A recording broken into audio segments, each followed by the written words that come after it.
Chapter 1. The Mud Huts of Latium. Long before empires etched their names into marble, and long before the clatter of legions echoed across continents, there was a silence in the land now called Latium. It was a silence not of emptiness, but of waiting, a soft breath held by the earth. In this quiet place, 7 hills rose gently from the soil, not grand or towering, but ancient and watchful. Each hill had a name, whispered in time: Palatine, Aventine, Capitoline, Quirinal, Viminal, Esquiline, and Caelian. They circled a low basin like silent elders, keeping watch over the winding river that coiled through their midst. The Tiber was not a great river like the Nile or the Euphrates. It was humble, silt-laden, and often swollen with unpredictable rains. Yet it moved with quiet purpose, as if knowing its course would one day carry the weight of history. Its muddy waters washed over the roots of willow trees and carried reeds down to the flat marshes below. Along its banks, in a place where the hills met the river, stood clusters of thatched huts, the first human fingerprints on Rome's soil. The people who lived here were simple. They farmed small patches of land, herded sheep, and lived in domed wooden dwellings with smoky hearths. But their world was not without depth. The landscape itself was a living presence. Each hill a boundary of identity, each bend in the river a marker of memory. These early Latins did not yet call themselves Romans, but they listened to the same winds, felt the same rain, and walked the same earth that would someday host emperors. Their footsteps laid the invisible foundation for what was to come. This chapter begins not in triumph, but in stillness, in the quiet, fertile cradle of a civilization not yet born. The land of Latium slumbered under clouds, its rivers spoke in whispers, and the hills kept their secrets. Yet something waited here, something vast, invisible, inevitable. Romulus and the sacred wolf. Out of that landscape would rise a story, not carved in stone, but etched into the soul of a people. It was the story of 2 brothers, Romulus and Remus, a tale so rooted in dream that it straddled the line between history and myth. Their mother, Rhea Silvia, was a Vestal priestess, sworn to chastity, yet chosen by the god Mars to bear twin sons. When the king feared the birth would threaten his rule, he ordered the infants cast into the wild Tiber. The river, swelling with spring rain, took them in, not to drown them, but to carry them to fate. Caught in the roots of a fig tree at the foot of the Palatine Hill, they were discovered not by man, but by a she-wolf. Lupa, they called her, and she did not kill the children. Instead, she nursed them, licked the mud from their skin, and raised them in the stillness of a cave now known as the Lupercal. To the Romans, this tale was not just poetic, it was sacred. The wolf was not a beast. She was an emblem. She symbolized survival, ferocity, and the divine protection of a city that would never be tamed. When the brothers grew, they chose to build a new settlement. But a quarrel rose, over its name, over its hill. Romulus struck his brother Remus down, not out of cruelty, but to shape destiny. Romulus then traced a line in the earth with his plough and proclaimed that within this line there would be a city, sacred and inviolable.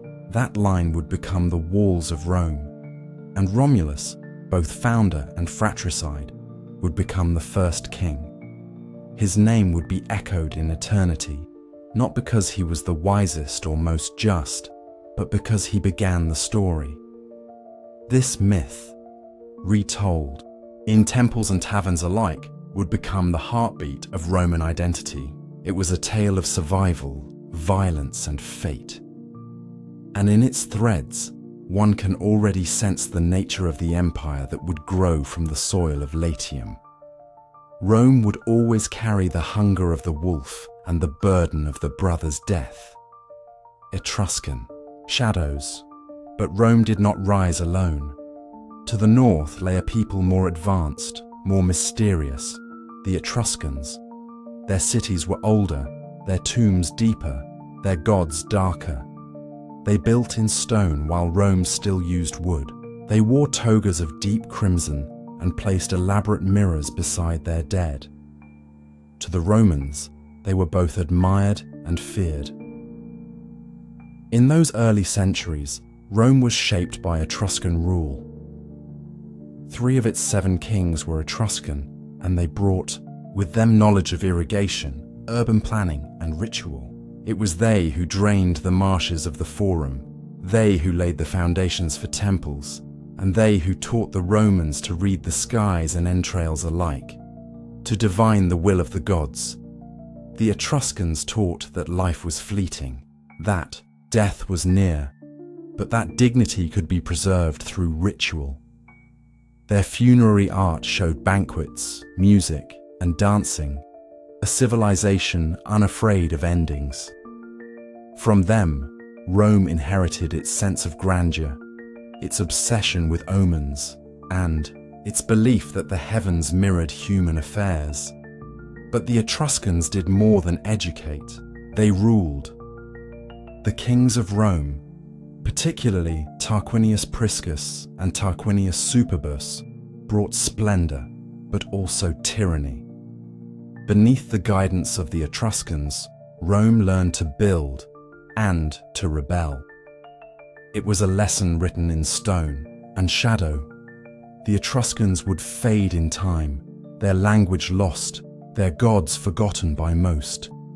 Yet their imprint remained, in Roman arches, in augurs, in the crimson hem of the toga. Like an older sibling whose influence is never acknowledged but always felt, the Etruscans shaped the soul of Rome from behind the veil. Kings before the Republic, the earliest days of Rome were ruled not by senators or emperors, but by kings, 7 in number, each leaving a mark, some gentle, some grim. Romulus was first, more legend than man. After him came Numa Pompilius, a king of peace who brought laws, calendars, and priests. He tamed Rome's wild spirit with rites and rhythms, giving the people something to believe in beyond swords and stones. Then came Tullus Hostilius, a warrior king who reignited Rome's lust for conquest. Under his rule, the city grew bolder, crueler, until lightning struck him down, a divine rebuke to unchecked violence. Ancus Marcius followed, combining piety and war, building bridges and prisons, extending Rome's reach without breaking its soul. The 5th king, Lucius Tarquinius Priscus, an Etruscan by birth, expanded the city, commissioned great works, and brought pomp to Roman power. Servius Tullius, the 6th king, was born of fire and prophecy. A slave son who ruled wisely, built walls, and divided society into classes. He saw Rome not as a village, but as a state. Then came the last, Tarquinius Superbus, Tarquin, the proud. His reign was marked by arrogance, cruelty, and fear. He silenced the Senate, executed rivals, and ruled like a tyrant. But it was not his politics that doomed him. It was a crime committed by his son, an assault on a noblewoman named Lucretia. Her grief, her suicide, and her family's fury became the spark. Lucius Junius Brutus, her kinsman, stood before the people and called for the end of kingship, and they listened. The monarchy, once sacred, now felt like a cage. The Romans rose not with fanfare, but with resolve. They exiled the Tarquins, vowed never again to be ruled by one man, and founded a republic, built not on crowns, but on laws. And so the age of kings ended. But it would never be forgotten. The legends of Romulus, the peace of Numa, the pride of Tarquin, all lived on in the Roman memory, carved into its temples and whispered through its streets. The monarchy had passed, but its echoes remained, like the footsteps of ghosts in marble halls. As night falls over the hills of Latium, one can still imagine the flickering fires of those early huts, the soft murmur of the Tiber, and the distant howl of a she-wolf. In that twilight silence before swords and senators, there was a land of hills and stories, and from its soil rose the first breath of Rome. Chapter 2. The Birth of the Republic. In the quiet shadow of a fallen monarchy, the Roman people stood uncertain, no longer subjects, not yet citizens. The tyrant Tarquinius Superbus had been driven out, but the echo of his rule still lingered, like a storm that had passed, leaving broken branches and stirred earth. Among those who remained was Lucius Junius Brutus, a man who had once played the fool to survive, now rising with a clarity that would define a nation's future. Brutus was not just a man with a sword. He carried something deeper: memory. He had watched as tyranny had stolen dignity, watched as Lucretia, a noblewoman robbed of her honor by the king's son, took her own life to preserve it. It was at her side that Brutus made his vow, not shouted in rage, but spoken with the slow certainty of grief. He swore, by her blood and by the gods, that Rome would never again be ruled by a king. This vow, this oath, became something greater than a personal promise. It became the foundation of a new Rome. No longer would one man hold absolute power. Instead, authority would be divided, checked, and rotated. Two consuls, chosen yearly, would lead, equal in power, each holding the right to veto the other. The Senate, once advisory, would become central, and beneath it all was the idea that the will of the people, not the whims of a monarch, would guide the Republic's course. Yet Rome did not forget its kings. Brutus's own sons would conspire to bring the monarchy back, secretly aligning with the exiled Tarquins. And when Brutus discovered the betrayal, he did not flinch. He condemned his own blood, his own sons, to death, not because he lacked feeling, but because he believed the Republic must be protected, even from within. From the very beginning, the Roman Republic was not an easy birth. It came with pain, sacrifice, and a demand for something larger than self. The oath of Brutus became more than words. It became a mirror, held up to every Roman who would one day face the temptation of power. The 12 Tables. In the early years of the Republic, Rome was not yet a land of balance. The structure was in place: consuls, senate, assemblies, but justice was still a matter of privilege. The patricians, noble and wealthy, held the knowledge of the laws.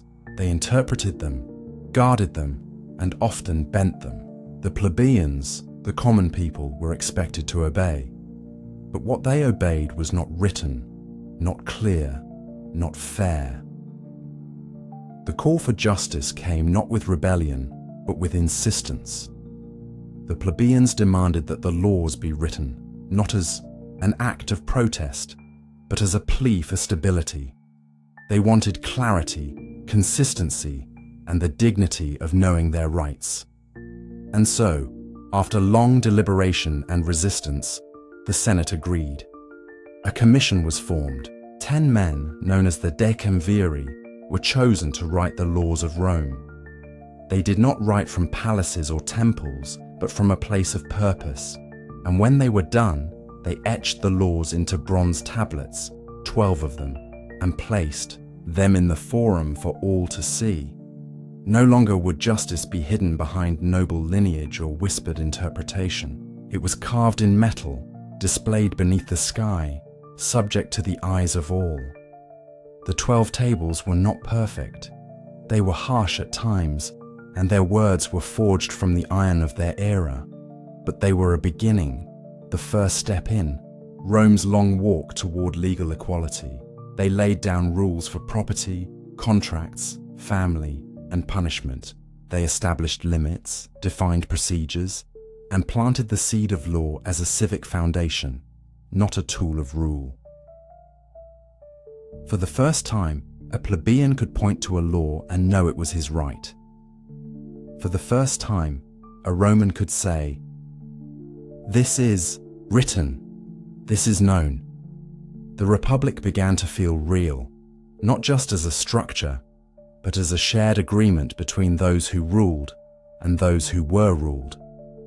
The bronze tablets weathered with time, but their spirit endured. Centuries later, even emperors would point back to the 12 tables as the soul of Roman law, and every Roman child, rich or poor, would one day study their words, because to know the law was to know oneself as Roman. A society of classes. But even laws carved in bronze could not erase the deep lines drawn between Rome's social classes. The Republic, though noble in design, was not equal in practice. At the top stood the patricians, families whose names echoed back to the founding of the city, whose ancestors claimed kinship with gods and kings. They held the great offices, spoke first in the Senate, and shaped the course of policy and war. Below them were the plebeians, the workers, the farmers, the artisans. They fed the city, fought in its legions, and paid its taxes. Yet they were denied access to many of the roles that governed them. Their voices were muffled, their hopes often set aside. This imbalance did not go unchallenged. Over time, the plebeians began to push, not with violence, but with withdrawal. They staged what the Romans called the secessio plebis, the secession of the plebs, where they left the city, refusing to work or fight until their demands were heard. Without them, the city halted. Rome could not function without its people. From this act of peaceful resistance came change. New offices were created, tribunes of the plebs, chosen only by plebeians and empowered to veto laws and decisions that harmed their class. These tribunes were sacrosanct, protected by law and by honor. Any harm done to them was seen as a crime against the people themselves. As the Republic matured, more reforms followed. Plebeians gained access to the consulship, to the priesthoods, to the Senate itself. The old barriers began to shift, not vanish, but tremble under the weight of participation. Still, Rome remained a city of layers, of families that carried pride like armor and others who bore struggle like a badge. But the key was motion. The Republic allowed room to rise, to speak, to push. It was not a static society, and in that motion, something remarkable happened. The tension itself became a kind of engine, driving reform, inspiring oratory, and shaping a political tradition that valued debate, compromise, and the tug of opposing wills. Rome's classes were unequal, but not silent, and from their conversation, often loud, sometimes bitter, a republic grew wiser. Citizenship and the Roman identity. In the heart of the Republic beat an idea, not just of law or leadership, but of belonging. To be a Roman was not merely to live in Rome. It was to be part of something shared, something spoken in the forum, defended on the battlefield, and honored through ritual and pride. Citizenship was the thread that bound Rome together. It came with duties, military service, taxes, participation in elections, but it also came with dignity. A Roman citizen could appeal a sentence. He could vote in the assemblies. He could wear the toga, not just a garment, but a symbol of identity. Yet citizenship was not fixed.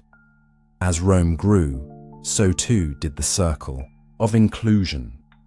Latins, allies, and even former enemies could, over time, become citizens, first partial, then full. This flexibility gave Rome an unparalleled advantage. Where other states ruled by force alone, Rome often ruled by assimilation. Conquered peoples, offered the rights of Rome, became its defenders. The Republic expanded not just by sword, but by invitation. To be Roman was not to be born in a certain place, but to believe in a certain idea of shared law, shared fate, and shared glory. It was a civic identity, forged through duty and ceremony, shaped by both the elite and the common man.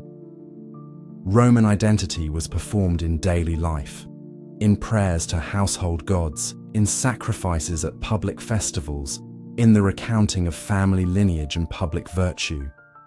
The past was never far. Every citizen knew the stories of Brutus, of the 12 tables, of wars and victories and lost brothers.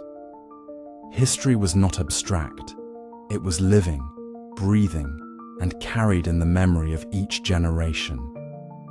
As twilight settles over the streets of the early Republic, one can imagine the flicker of oil lamps lighting stone courtyards, the murmur of Latin verses, the rustle of the toga across marble steps. It was not yet the Rome of emperors, but it was already something vast, a republic born not just from rebellion, but from the will to belong. In the silence between kingship and empire, Rome began to understand itself, through law, through struggle, through the patient weaving of identity and voice. The Roman Republic came into being. Not perfect, not eternal, but filled with a spirit that would echo far beyond the hills of Latium. Chapter 3. The Farmers Who Built a Republic.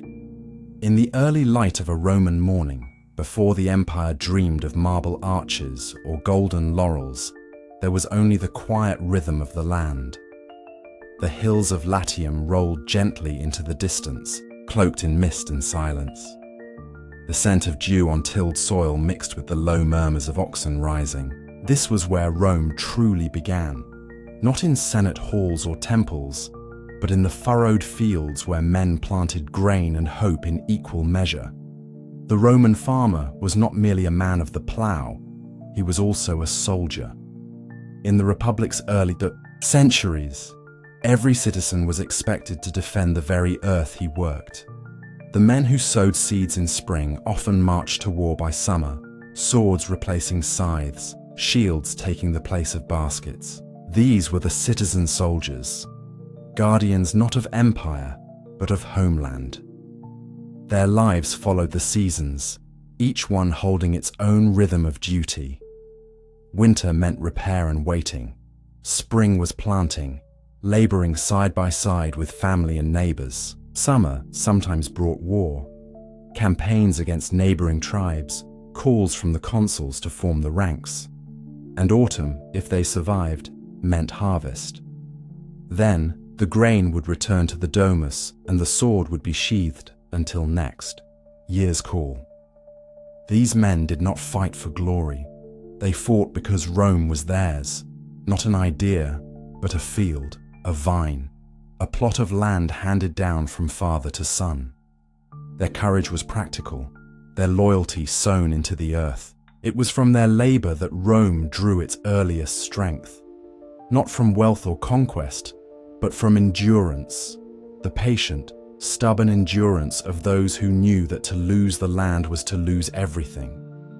In these men, Rome found its backbone, a class of citizens who valued discipline, frugality, and duty. Their virtue was not loud, but it was deep. When the Republic needed defenders, it called its farmers.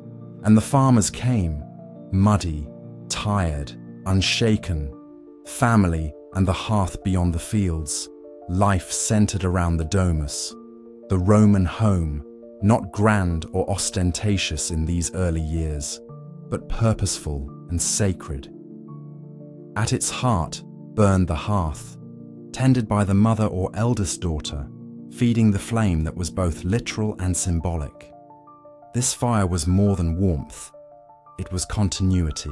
It connected generations, kept the household gods, the lares and penates, content, and ensured the family's place within the fabric of Rome. The Roman family, or familia, was more than bloodline.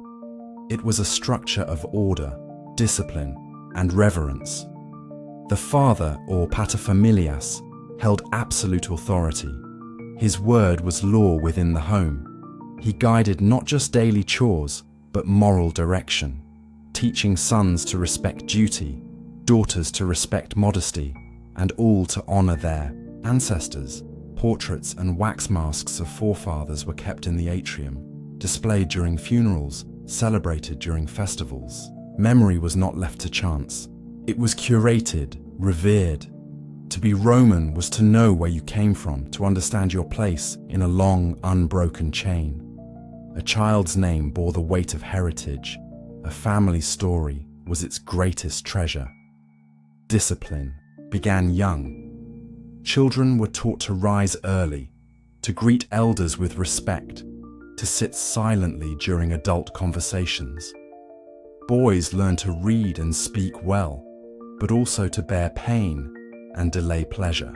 Girls were trained to weave, to pray, and to embody the virtues of chastity, piety, and labor. But within this stern framework was warmth, not of indulgence, but of constancy. Families ate together, worked together, mourned and celebrated together. Meals were simple: bread, porridge, olives, a bit of cheese, or cured meat when luck allowed. Every act, no matter how small, carried with it a sense of belonging. The domus was Rome in miniature, a republic ruled not by vote, but by tradition, where each soul had a role and each role contributed to the harmony of the whole.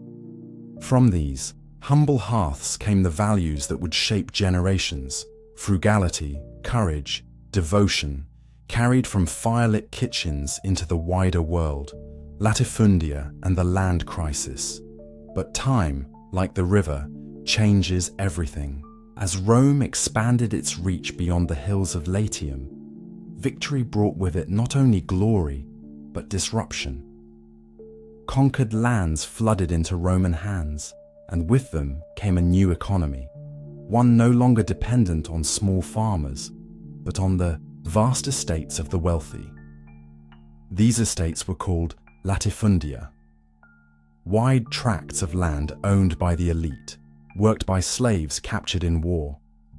Where once stood small family-run farms, now grew massive commercial ventures focused on profit, not tradition. Wheat, olives, grapes, all planted for trade, not sustenance.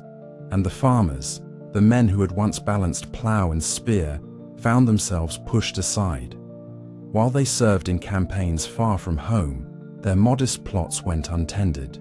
Debts accumulated, and land was quietly bought or taken by those with power. Many returned from war not to welcome, but to eviction. Homeless and jobless, these former soldiers poured into Rome itself. They crowded the city's edges, forming the growing class of the urban poor. They had once built the republic with sweat and sacrifice. Now they waited in breadlines, their hands no longer calloused from labor, but idle and clenched. This crisis did not erupt all at once. It crept, season by season, like weeds in a neglected field. Voices rose, tribunes like the Gracchi brothers, who saw the danger and cried out for reform. They proposed land redistribution, a return to justice.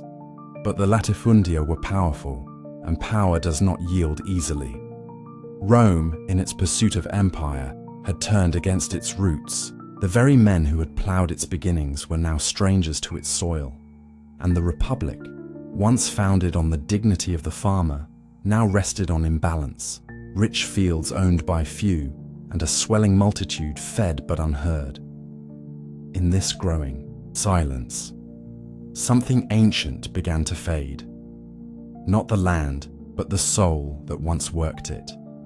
The grain that fed the world still, agriculture remained Rome's foundation. As the Republic became an empire, it turned its gaze to the fertile plains of Sicily, North Africa, and Egypt. These regions, rich in sun and soil, became Rome's granaries. Ships laden with wheat sailed across the Mediterranean, arriving in Roman ports to feed a population now numbering in the millions. Bread was no longer a luxury. It was a necessity, a daily ritual, a political tool. The state distributed grain to its citizens, especially the poor, ensuring both nutrition and peace.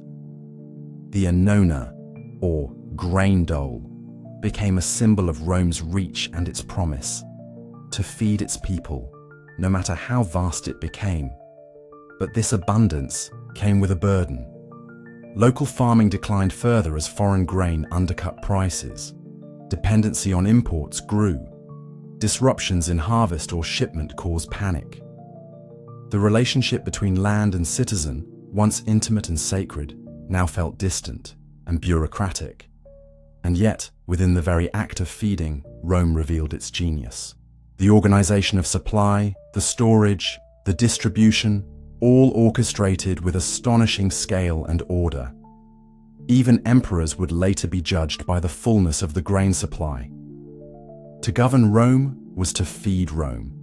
Still, behind every shipment, every loaf was the memory of the farmer, the man who once bent his back in Latium, who taught his son to sow and reap, who sharpened his blade only when duty called. His ghost lingered in every harvest, in every bite of bread. Rome had grown. It had built roads, aqueducts, theatres and temples, but the Republic's roots remained in the soil, where wheat whispered in the wind and the furrows still bore the footprints of forgotten hands. And in the stillness of dusk, one could still imagine them, the early farmers, walking there, land with quiet pride, unaware of empire, but certain of their place in the world. They did not know they were building history. They only knew how to endure.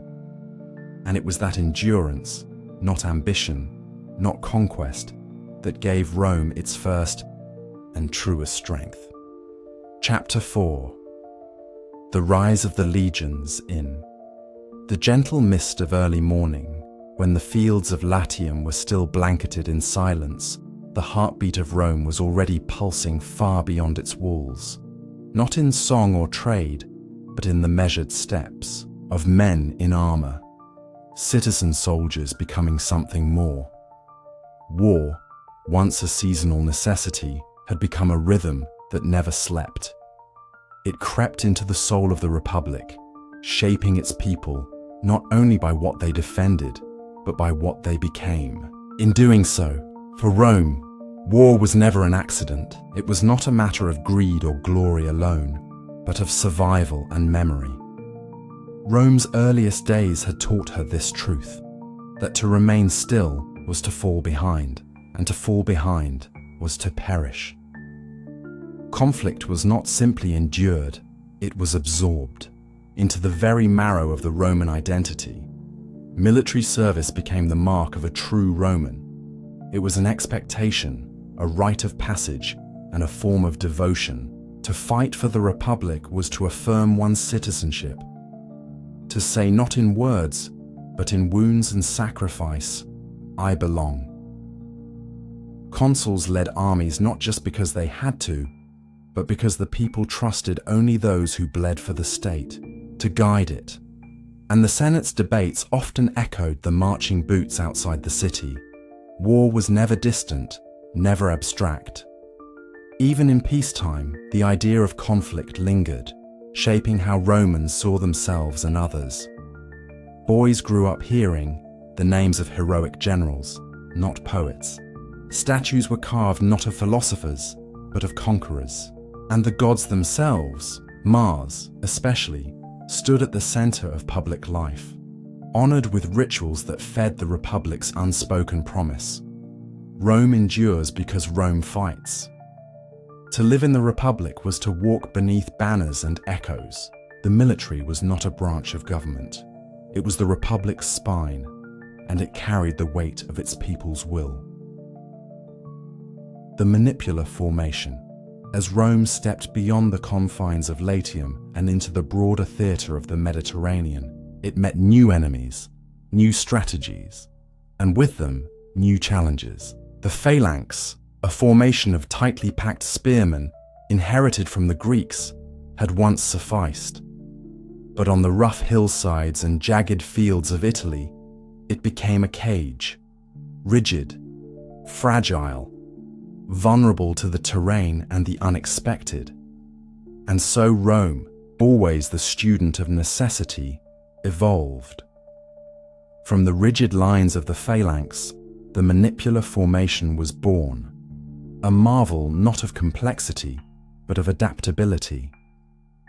Instead of long walls of men pressed shield to shield, Rome arranged her forces into smaller staggered units called maniples. 3 lines, the Hastati, the Principes, and the Triarii, each with a specific role, each layered like waves on the shore. Young soldiers filled the front line, bearing short swords and oval shields. They would engage first, test the enemy. If they failed, the veterans in the second line would step forward, more seasoned, more disciplined, and behind them, the oldest and most experienced, the Triarii, stood ready. The saying went, "It has come to the Triarii when all other hopes were spent." This system allowed Rome to bend without breaking. The Manipular army could maneuver over hills, split apart and regroup, respond to chaos with calculated motion. It was not beautiful in the way of Greek formations. It was not poetic, but it worked, and it won. More than a tactic, it reflected Rome's spirit, practical, layered, patient. Rome did not seek to dazzle. It sought to endure, to absorb losses, learn quickly, and return stronger. Every defeat became a lesson, every victory a stepping stone, and at the center of it all was a formation that mirrored the Republic itself, structured but flexible, proud but responsive, Roman honor and discipline. But formations alone do not win wars. It was the discipline within them, the unseen thread tying man to man, soul to state, that gave Rome its edge. In the Roman army, courage was not assumed. It was trained. Repetition became ritual. Drill became doctrine. And honor was not a gift. It was earned. A Roman soldier rose before dawn, not with complaint, but with purpose. He cleaned his gear, sharpened his sword, stood in rank even when no enemy was near. He practiced until sweat poured like rain, not to impress, but to survive. The legions believed that sweat in training saved blood in battle, and they believed it collectively. Punishment was harsh. Cowardice could mean death, not always by the enemy, but by one's own brothers in arms. Decimation, the killing of every 10th man in a disgraced unit, was rare but real. It reminded all that duty was not optional, that weakness was contagious, and that unity must be stronger than fear. Yet this harshness bred not resentment, but pride. The Roman soldier did not feel punished. He felt shaped. Every scar was a story, every hardship a badge. The army became a family, forged by discipline, bound by shared suffering. And when battle came, the soldiers did not rely on instinct alone. They moved with precision, like fingers of one hand. They rotated lines, adapted formations, obeyed commands with a loyalty deeper than fear. They knew that their lives depended on the man beside them, and so they became one body, one will honor, lived not only on the battlefield, but in the march, the camp, the silence before a charge. It was not loud, it was steady. Like Rome itself, it spoke through action, not word. Roads, camps, and order. Wherever Rome's legions went, they left a trail, not just of conquest, but of construction. With every march, the soldiers built roads, straight as arrows, cutting through forests and over mountains. These roads connected the empire like veins. They brought speed, clarity, and order. Armies could move in days what had once taken weeks. Messages flowed, trade followed, and with it came the breath of empire. The camps, too, were marvels of precision. At the end of each day's march, soldiers built a fortress, not temporary, but fortified, organized, protected. Gates aligned to the cardinal points. Tents laid, out by rank, a central space for command. Even in foreign soil, the Roman soldier knew where he slept, where he stood, where he belonged. These camps became towns. Some grew into cities. Names that once meant nothing now marked Roman presence. Strongholds from Gaul to Syria. And through them, Rome did not just conquer with sword. It civilized with brick, with stone, with law. The legions were not just destroyers, they were makers. Roads they built still bear their lines today. Bridges they raised still span ancient waters. And their discipline, their obsession with order, became the skeleton upon which the Roman world was draped. Every cobblestone whispered of control. Every milestone marked progress. And in the quiet rustle of sandals on gravel, one could hear the hum of empire, not yet bloated, not yet corrupted, but rising, proud, and prepared. Rome's military power was not born from cruelty or chaos. It was born from structure, from resilience, from a relentless belief in order. The legions did not simply conquer, they organized. They planted the Republic's roots in distant soil, and from those roots, the world would change. And as dusk fell on distant provinces, as campfires flickered within a wall of sharpened stakes, the Roman soldier stood, not only a warrior, but a builder, a symbol, and a bearer of the Republic's enduring flame. Chapter 5: The Punic Wars. Begin across the shimmering waters of the central Mediterranean. There rose another city, not Roman, but every bit as proud, ancient, and powerful. Carthage, a city of traders, sailors, and kings, born from Phoenician roots and matured into a force that commanded coasts, sea routes, and silver. If Rome was fire, Carthage was wind, elusive, quick, and far-reaching. Both cities were young giants, stretching into the world, and neither could bear to share. Carthage was not built on the sword but the sail. It ruled not through legions, but through fleets.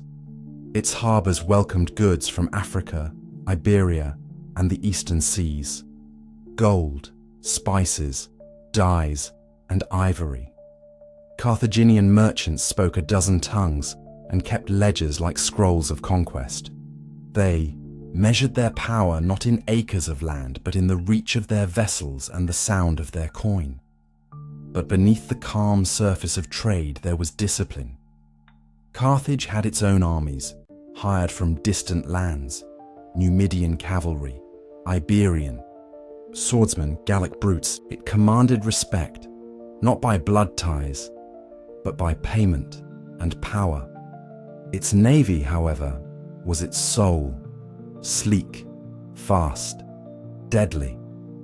The sea was Carthage's battlefield, and it ruled those waters with ease.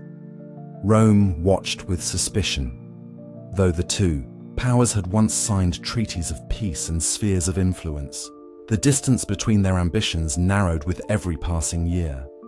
The heart of the Mediterranean was too small for two rising empires, and when both reached for Sicily, the island between them, history caught its breath. Carthage and Rome were mirrors, equal in strength, yet opposite in spirit. one built on commerce, the other on conquest, one at sea, the other on land. And, in their meeting, the world would see war on a scale it had never known before. The first clash, Sicily. Sicily, a patch of green mountains and sunlit shores, floating between Africa and Italy, became the tinderbox. It was not just a beautiful island. It was a strategic prize. Whoever held it could dominate the central Mediterranean. And as local wars broke out between Greek cities and native tribes, both Rome and Carthage were drawn in, first as helpers, then as rivals, and finally as enemies. Rome, still new to foreign entanglements, stepped into the conflict with caution. It sent aid to Messana, a city on the northeastern edge of Sicily, claiming to protect fellow Italic peoples from tyranny. But this act was not neutral. Carthage saw it as betrayal, as a breach of balance. What began as a local conflict flared into full-scale war. The First Punic War was not a single battle, but a long, grinding struggle. Fought town by town, ridge by ridge, it dragged on for over 2 decades. Rome, unfamiliar with distant campaigns, found itself in a strange land, facing unfamiliar foes, adapting strategy after strategy in the face of setbacks and stalemates. Carthage, for its part, was deeply entrenched. Its strongholds on the island, like Agrigentum and Panormus, were fortified, supplied by sea, and defended by hardened mercenaries. The war was not fast. It moved like lava, slow, hot, and devastating. The Romans learned the hardships of siege warfare, the frustrations of unfamiliar terrain, and the sting of defeat at the hands of experienced Carthaginian generals. Yet with every loss, they returned stronger. What Rome lacked in experience, it made up for in resolve. The Republic refused to yield. Year after year, consuls were elected, legions deployed, and new plans drawn. Sicily became more than a battleground. It became a symbol of will, of stubbornness, of the price Rome was willing to pay to never kneel. And in the end, it was not one battle that changed the course, but a shift in Rome's vision. A realization that this war would not be won on land alone. Sea battles and innovation. For all its prowess on land, Rome was a stranger to the sea. It had no naval tradition, no great fleets, no history of maritime dominance. Carthage, by contrast, had ruled the waves for centuries. But necessity, once again, became Rome's teacher. When the Republic committed to war against Carthage, it committed fully. And so, despite having no fleet of its own, Rome built one, from scratch, in a single year. Legend says that Roman engineers copied a wrecked Carthaginian ship plank by plank, learning the art of shipbuilding by reverse engineering their enemy's design. Whether true or not, the result was undeniable. Rome had entered the sea. But ships alone would not be enough. Roman soldiers, brave as they were, could not match the naval experience of Carthaginian crews. And so, Rome did what it always did. It innovated. They invented the corvus, a boarding bridge with a deadly spike that would drop onto enemy ships, locking them together. Sea battles, once fought with rams and maneuvering, now became land battles on water, the kind of fighting Rome knew best. The corvus changed everything. Suddenly, Roman ships didn't need to outmaneuver, they only needed to close the distance. Once locked, the soldiers would swarm across, turning decks into battlegrounds, chaos into conquest. Carthage was stunned. The sea, once its domain, had become contested. Battles like Mylae and Ecnomus, once unthinkable Roman victories, became milestones. Yet for every success, there were setbacks. Storms shattered fleets. Inexperience led to loss. Tens of thousands of Roman sailors drowned in sudden tempests. But Rome never stopped building, never stopped learning. This was how Rome changed. Not through flashes of genius, but through endurance, through trial, through error, through the unbreakable will to continue. With each wave that crashed against Roman hulls, the Republic grew more determined to master the sea. A Pyrrhic beginning. By the war's end, Rome stood bloodied but victorious. Carthage had been pushed from Sicily. The island was now Rome's first province, not an ally, not a partner, but territory, administered, taxed, governed. It marked the beginning of empire, though the Romans did not yet use that word. But the cost was immense. The First Punic War had drained Rome's coffers, ravaged its fleets, and filled its fields with the echoes of funerals. Over 100,000 lives had been lost between the two sides. Entire generations of sailors had vanished beneath the waves. And while the Republic stood proud, it also stood weary. This victory was not joyous. It was heavy. The Senate knew that Carthage was wounded, not destroyed. And across the sea, Carthage knew the same. The peace was bitter. It left scars instead of closure. Both powers began to rebuild, with eyes that no longer trusted peace. And for Rome, something else had shifted. The Republic had tasted foreign conquest. It had seen what lay beyond its peninsula: new lands, new wealth, new risks. The people began to ask not if Rome should expand, but when. Sicily was only the first stone in a much larger mosaic, and thus, as the fires of war cooled in one corner of the Mediterranean, new embers stirred in others. Rome had not just won a war, it had stepped into a new identity, one no longer defined by borders, but by reach, and beneath the calm of treaties and temporary stillness, history whispered a truth that would shape the centuries to come. Rome's wars were no longer about defense. They had become about destiny. The Punic Wars had begun, not merely as conflict, but as transformation. Carthage and Rome would meet again, and when they did, the world would tremble. But for now, as the waves lapped gently against Sicily's harbours, both powers nursed their wounds, rebuilt their fleets, and looked toward the horizon, where war was not finished, only waiting. Chapter 6. Hannibal and the Frozen Alps. A world carved by ambition and revenge, the embers of one man's promise would ignite an inferno across a continent. Hannibal Barca, son of Hamilcar, heir to Carthage's bitterness, stood in the shadow of a war long past but never forgotten.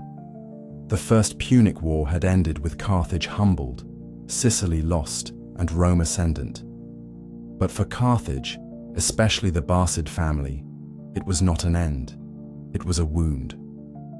As a child, Hannibal had been brought to the temple by his father. There, before the gods, he laid his tiny hand upon the sacred altar and swore, not with understanding, but with fury, that he would be an enemy of Rome for as long as he lived. This was not a boy's oath. It was the shaping of a soul. From that moment, vengeance was not just a strategy, it was identity. Years passed, and Hannibal grew into a commander of rare genius, calm under pressure, beloved by his men, and ceaseless in resolve. When he took control of Carthage's armies in Iberia, he knew that war with Rome was not a question of if, but when. He provoked it deliberately, striking at Saguntum, a Roman ally, to bait the Republic into retaliation. And when Rome came, Hannibal did not wait behind walls or gather fleets. He did not build defenses. He set his eyes on the very heart of Italy and imagined something no general had ever dared.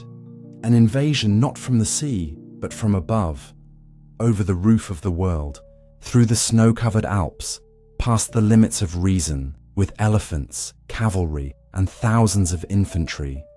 It was not madness, it was vision. A plan as cold and precise as the mountains he would cross. He would not besiege Rome. He would sever her limbs, city by city, ally by ally, until she collapsed from within. He would turn Rome's strength against her, using fear, awe, and momentum. It was not conquest he sought. It was unraveling. And so began one of history's most haunting campaigns. A journey of suffering, brilliance, and the cruel beauty of war. Crossing the Alps. The Alps rise like jagged teeth between Gaul and Italy, ancient and unmoved by time. When Hannibal led his army toward them, even the wind seemed to whisper doubt. Snow crowned the peaks. Cliffs crumbled underfoot, and yet Hannibal pressed forward, carrying with him the weight of a dying empire's last hope. He had begun with nearly 90,000 men and dozens of elephants. By the time he reached the foot of the mountains, fierce Gallic tribes had already tested his march. And then came the real trial, the ascent. Through narrow passes they climbed. Each step was an act of faith. Men fell to frostbite, to rock slides, to hunger. Horses slipped and screamed into the void. Elephants, their great feet unused to ice, stumbled beside them, their breaths misting like ghosts against the air. But Hannibal led from the front. He spoke not of suffering, but of the promise beyond the peaks, of fertile Italian valleys, of Roman fear. His courage did not roar, it burned slowly like a coal in the cold, and his men, broken in body, but not in spirit, followed. At one point, they carved a path into the stone itself, using vinegar and fire to shatter the mountain's grip. They descended through sleet and snow, watching the world transform from white silence to green shadows. The descent was no easier than the climb. Avalanches thundered, wolves prowled the night, but still, they moved. Downward, forward, always toward the Roman heart. It took more than 2 weeks to cross. Of the tens of thousands who began the march, less than half would emerge from the other side. The elephants, those living symbols of Carthage's might, staggered and died one by one, leaving only memories in their snowy footprints.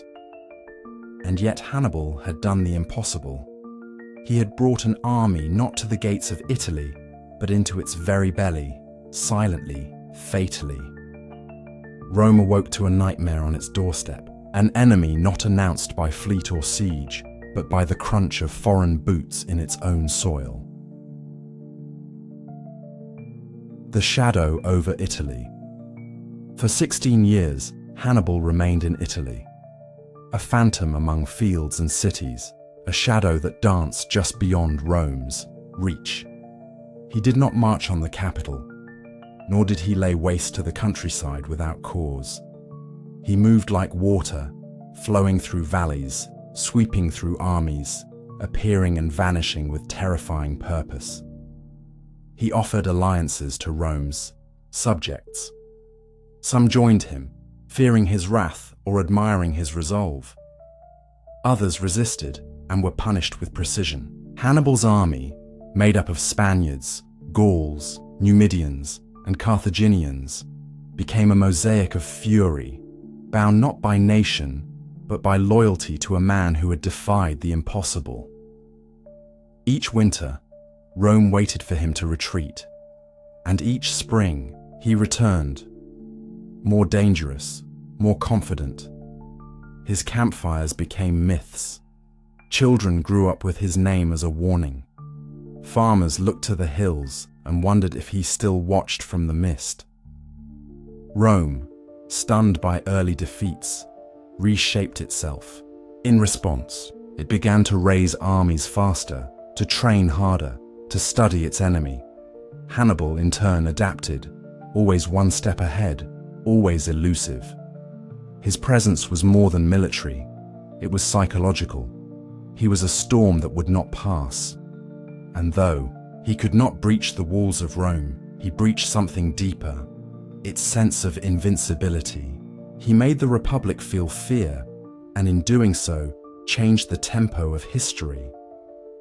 Every Roman consul elected thereafter would ask the same question: what will we do about Hannibal? And still, the Carthaginian lingered, not as a conqueror, but as a mirror, showing Rome who it truly was under pressure, showing what it would take to survive. Cannae, the day of slaughter. It was a morning like any other. Sun low on the horizon, dew still clinging to the grass. Yet by nightfall, the fields of Cannae would be soaked in blood, not by hundreds, but by tens of thousands. It would become the measure by which all future defeats would be weighed. Rome had gathered a massive army, nearly 80,000 men, to crush Hannibal at last. It was a force of confidence, size, and fury, determined to end the torment.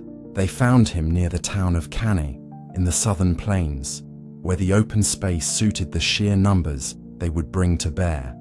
But Hannibal had chosen that battlefield, deliberately, carefully, and with genius.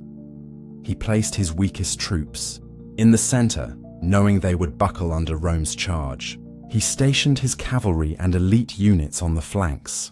As the Roman line surged forward, it pushed the center back, just as Hannibal wanted, and then the trap sprung. As the Roman formation squeezed tighter, chasing retreating foes, Hannibal's cavalry drove off the Roman horsemen. The flanks curled inward. The Carthaginians embraced the Romans in a deadly crescent. The Republic's soldiers were surrounded, shoulder to shoulder, with nowhere to flee. The slaughter began. For hours, the sound of steel and screaming echoed through the valley. Trapped, outmaneuvered, suffocating in their own ranks, the Roman army died, not all at once, but by the minute. By sundown, over 60,000 Roman soldiers lay dead or missing. Entire legions were erased. It was more than a victory, it was annihilation. The news reached Rome like a cold wind. The Senate was paralyzed. The streets wept. There was no general left to blame, no comfort to cling to. But Rome did not surrender. It restructured, rebuilt, and waited. Slowly, carefully, with a patience it had not known before. Hannibal had won battles, but not the war. He had broken Rome's armies, but not its will. Cannae became a symbol, not of failure, but of resolve. A dark star around which Rome's future turned. And as the years passed, the Republic learned the lesson that Hannibal had carved into the earth. Victory alone does not make a conqueror. Endurance does. Closing reflection. The story of Hannibal's march is not just about elephants and snow. It is about vision, the kind that dares to see a path where others see a wall. It is about pain, the cold that bites through armor, the weight of a vow made in childhood. And it is about haunting, the way a man can live inside a nation's fears long after he has left its borders. For Rome, Hannibal was more than a foe. He was a crucible. In facing him, the Republic discovered its own character, its own stubbornness, its own capacity for rebirth. And Hannibal? He became legend. Not because he won, but because he dared. Because in the silence of the Alps, amid the falling snow, he dreamed of shaking the world. And for a moment, he did. Chapter 7. Rome learns to endure. After the blood-soaked fields of Cannae, Rome did not crumble. It quaked, yes. It mourned, it trembled, it stared into the cold shadow of its own vulnerability. But it did not fall. Instead, something ancient stirred deep within the bones of the Republic. Not fury, not pride, something quieter, something harder. Endurance. In this silence after disaster, a man named Quintus Fabius Maximus stepped into the void. He was not celebrated for charisma or boldness. He was cautious, deliberate, a slow walker in a world demanding haste. And yet it was this very slowness that would save Rome. Fabius understood what few others could admit. Hannibal could not be defeated in the open field. To fight him on his terms was to feed his legend. So Fabius chose a different war, a war of distance, delay, and exhaustion. He avoided battle. He shadowed Hannibal's movements but never engaged. He cut off supply lines, destroyed crops, denied victories. To many, this felt like cowardice. Rome's citizens mocked him, calling him cunctator, the delayer. They did not yet see that patience was his sword. Hannibal, for all his genius, could not force Rome to break. He had defeated their armies, but not their resolve. And slowly, imperceptibly, the Republic began to shift. No longer chasing glory, no longer rushing toward fate. It waited, it watched, it adapted. This was the Fabian strategy. Not a doctrine, but a mindset. Survival as triumph, delay as resistance. The art of not losing so that one day Rome might win. And in this quiet endurance, something new took root in the Roman spirit. A sense that to be Roman was not to conquer quickly, but to endure completely. The recruitment machine defeat had drained Rome's strength, but not its will. Armies lost, cities burned, treasuries emptied. Yet still, the Republic moved. Like a tree struck by lightning, it did not fall. It grew in a new direction. After Cannae, where so many sons of Rome lay lifeless in the dust, the Republic did not shrink from recruitment. Instead, it expanded it. Boys were called to arms, younger than ever before. Slaves were promised freedom if they would fight. Debtors, criminals, and even gladiators found themselves marching under the Roman eagle. This was not desperation, it was reinvention. Rome began offering citizenship to allies and former enemies, binding them to the Republic not just by sword, but by identity. Towns that once watched Rome from afar were drawn into its gravity. Citizenship was no longer a birthright. It became a prize, a contract, a promise. The Senate passed new levies. Farmers became soldiers again. Blacksmiths left their forges. Merchants closed their stalls. And from the rubble of lost legions, a new Roman army took shape. Younger, broader, and more diverse. But it was not only manpower that changed. So did purpose. These were not soldiers chasing glory. They were defenders of survival, children of a wounded city that refused to die. Every spear forged, every helmet fitted, every road paved was a testament to Rome's refusal to surrender. Where others would have sought peace, Rome chose preparation. It became a machine, not of conquest, but of continuation. In the long nights after Cannae, when fear sat heavy over the 7 hills, this machine of endurance began to hum. Slowly, steadily, unstoppably. Hannibals stall. Even legends grow, weary. After his dazzling victories, after Trebia, Lake Trasimene, and Cannae, Hannibal seemed poised to take all of Italy. But year after year passed, and Rome still stood. unbroken, rebuilding, watching. Hannibal had marched through Italy like a ghost, but ghosts cannot hold ground. His supply lines grew longer, his allies grew fewer. The shock of his arrival had faded, replaced by suspicion and fatigue. Some Italian cities defected to his side, but many more stayed loyal to Rome, or at least feared her vengeance more than they trusted Carthage's promises. And Carthage itself? It had not sent the reinforcements Hannibal hoped for. The city's leaders grew cautious, watching from afar. Some feared his ambition, others doubted the war. Hannibal, once a hero, became an outlier, respected, but isolated. So he lingered, he raided, he maneuvered, but he could not conquer. The years dragged on, and winter after winter he pitched his camp in foreign soil, staring toward a Rome that would not break. His men aged, his horses thinned, his strategies dazzled, but without decisive support, they remained sparks in the dark, brilliant, but fleeting. The hunter had become a shadow, and shadows over time fade. In this long pause, Rome learned to breathe again, to grow bolder, to remember who she was. Not a city of swift victories, but of long memory, longer grudges, and endless resolve. And so Hannibal's greatness, unmatched in battle, began to wither in stillness. He was the storm that struck, but could not unseat the mountain. A new star, Scipio, rises.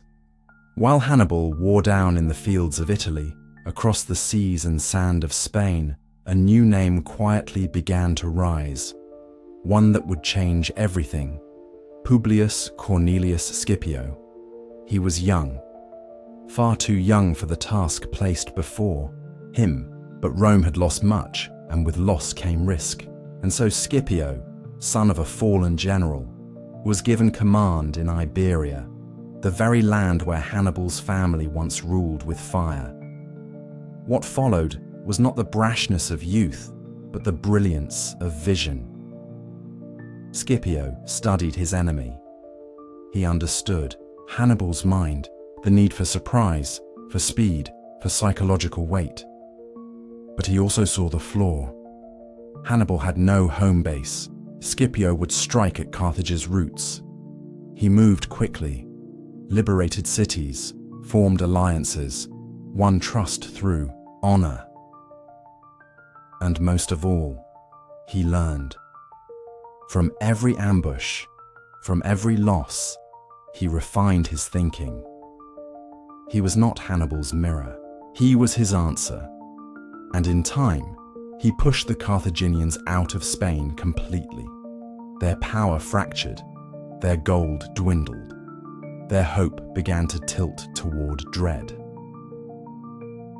Back in Rome, Scipio returned a hero, but his vision reached farther still. He asked the Senate for permission to strike at Carthage itself, to bring the war home to the people who had unleashed it. It was a bold proposal, dangerous. Many doubted him. But the Republic had learned to gamble. Carefully, yes, but with eyes open. And so Scipio was granted his wish. He sailed for Africa, not with recklessness, but with resolve. As Hannibal had once marched across the Alps, so now Scipio crossed the sea. 2 men, 2 visions, 2 continents. And as the final act approached, Rome no longer clung to survival. It reached for victory. Closing reflection. In the cold aftermath of slaughter, in the long years of hunger and silence, Rome did not shine, but it endured. And in that endurance, it found something greater than brilliance. It found itself.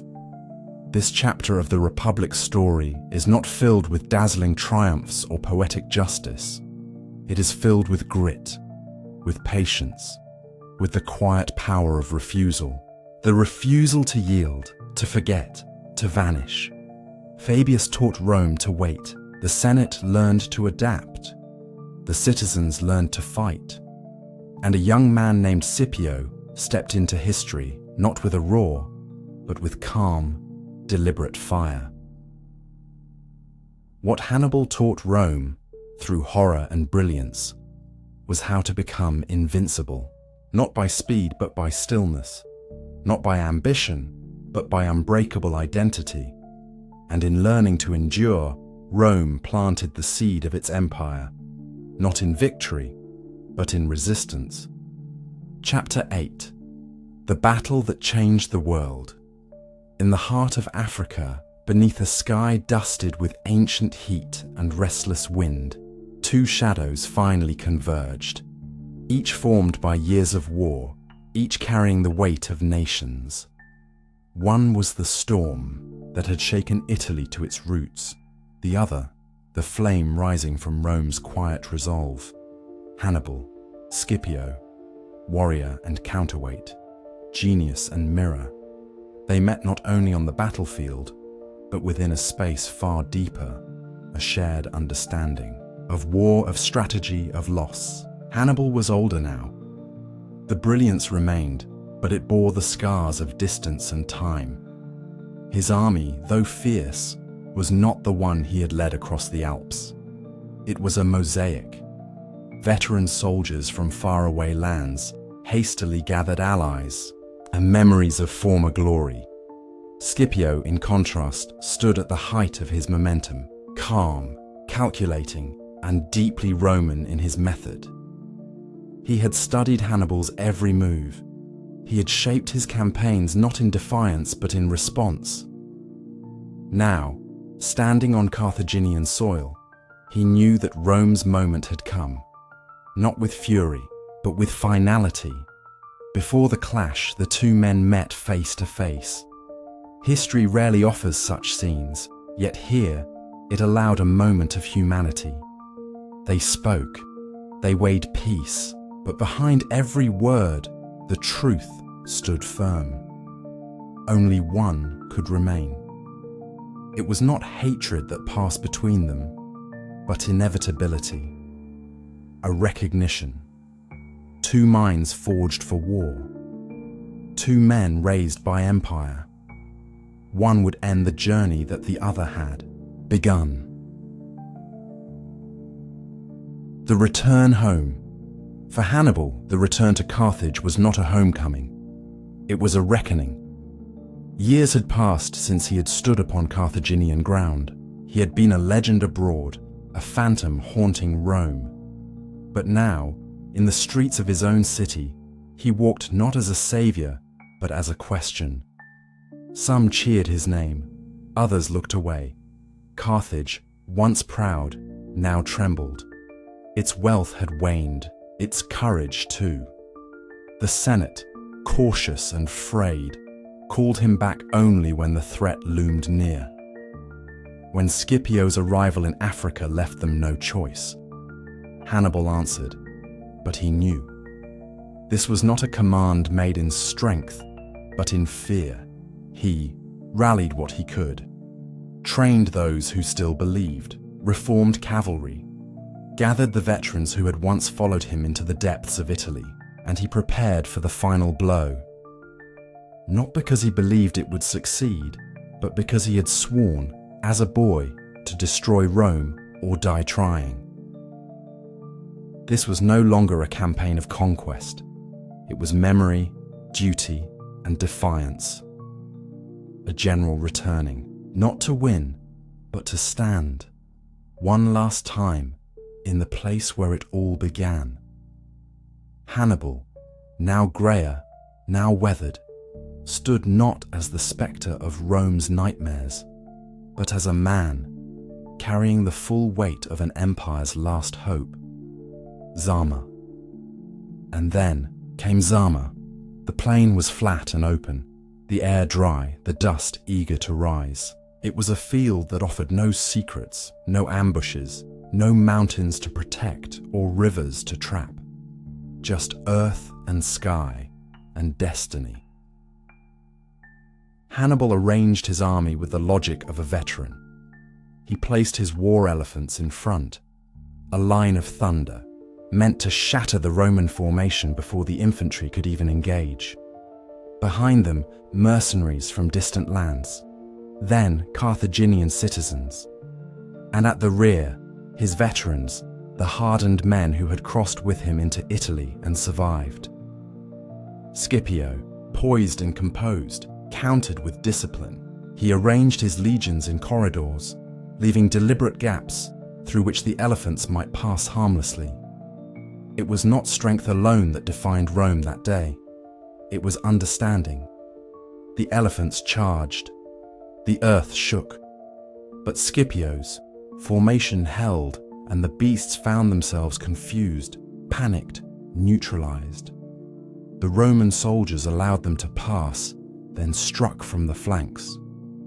The battle began in full. Wave after wave of infantry clashed. Dust rose like smoke. Shields splintered.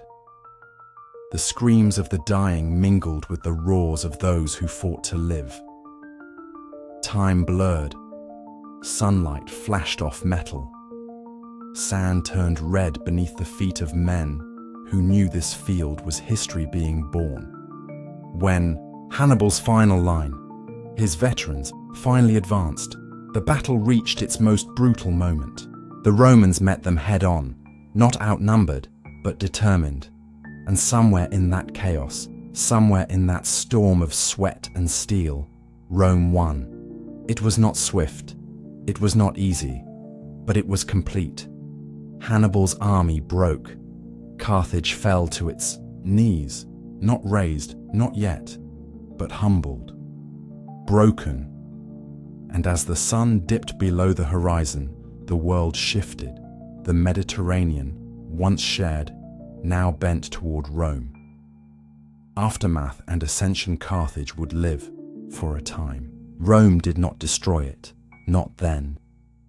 But it did something far more profound. It rendered it silent. War indemnities, limitations on arms, the loss of empire. Carthage, once the queen of the Western Sea, became a vassal in all but name. Hannibal, though spared, would never again hold power. He left his homeland in self-imposed exile, wandering from court to court, advising kings, living in the shadow of what might have been. Rome never forgot him, nor did it forgive. Years later, hunted. Even in distant lands, Hannibal took poison. His last act, like his life, was defiant, but Rome rose. Zama marked more than a victory. It was the moment when Rome ceased to be merely a republic of resilience. It became a force of dominion. It became inevitable. In the years that followed, its legions would spread across the seas, into Spain, into Greece, and far beyond. No longer threatened, it became the threat. No longer one of many, it became the one. Scipio returned a hero. He was granted the name Africanus, not for vanity, but because he had reshaped the map of the known world. The Senate, the people, the legions, all saw what was now possible. Rome, once bruised and burning after Cannae, now stood crowned. The republic that had learned to endure had also learned to rule. And in the silence after Zama, the silence left behind by retreating footsteps and dying ambition, a new world began to take shape. One where Rome would speak, and the world would listen. Closing reflection. In the vastness of history, there are few days that turn the course of empires. Fewer still that mark the end of one dream and the rise of another. Zama was one of those days. It was not just a battle, it was a crossing. From struggle to supremacy, from survival to command. Hannibal taught Rome to fear. Scipio taught it to lead.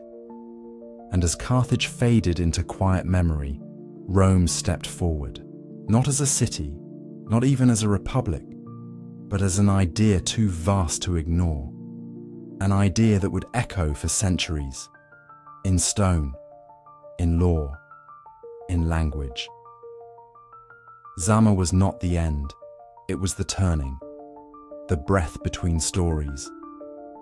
And in that breath, the world changed forever. Chapter 9. Eastward, into the Hellenic world. The fires of Carthage had barely cooled when Rome turned its gaze eastward, not for survival, but for destiny. What lay beyond the Adriatic was not wilderness or barbarian frontier, but something older, subtler, and far more dazzling: Greece, a land of marble temples and echoing theatres. A realm not built by conquest, but carved by thought, poetry, and timeless myth. To the Romans, Greece was more than territory. It was a mirror into what they longed to become. The legions had conquered the West with discipline and force, but the East would be won by something deeper, not just with swords, but with admiration, with envy, with longing. Athens, by then a fading star, still radiated the glow of genius. Its streets whispered the names of Socrates, Plato, and Aristotle. Its columns stood like frozen prayers. Its schools, though worn, still pulsed with the heartbeat of philosophy. When Roman emissaries first stepped through the ruins and gardens, they felt not only triumph, but awe. Soldiers who once marched with hardened brows now paused before statues. Senators brought back scrolls in languages they could not read, but promised to learn. Young Romans quoted Euripides at banquets. Old men hired Greek tutors for their sons.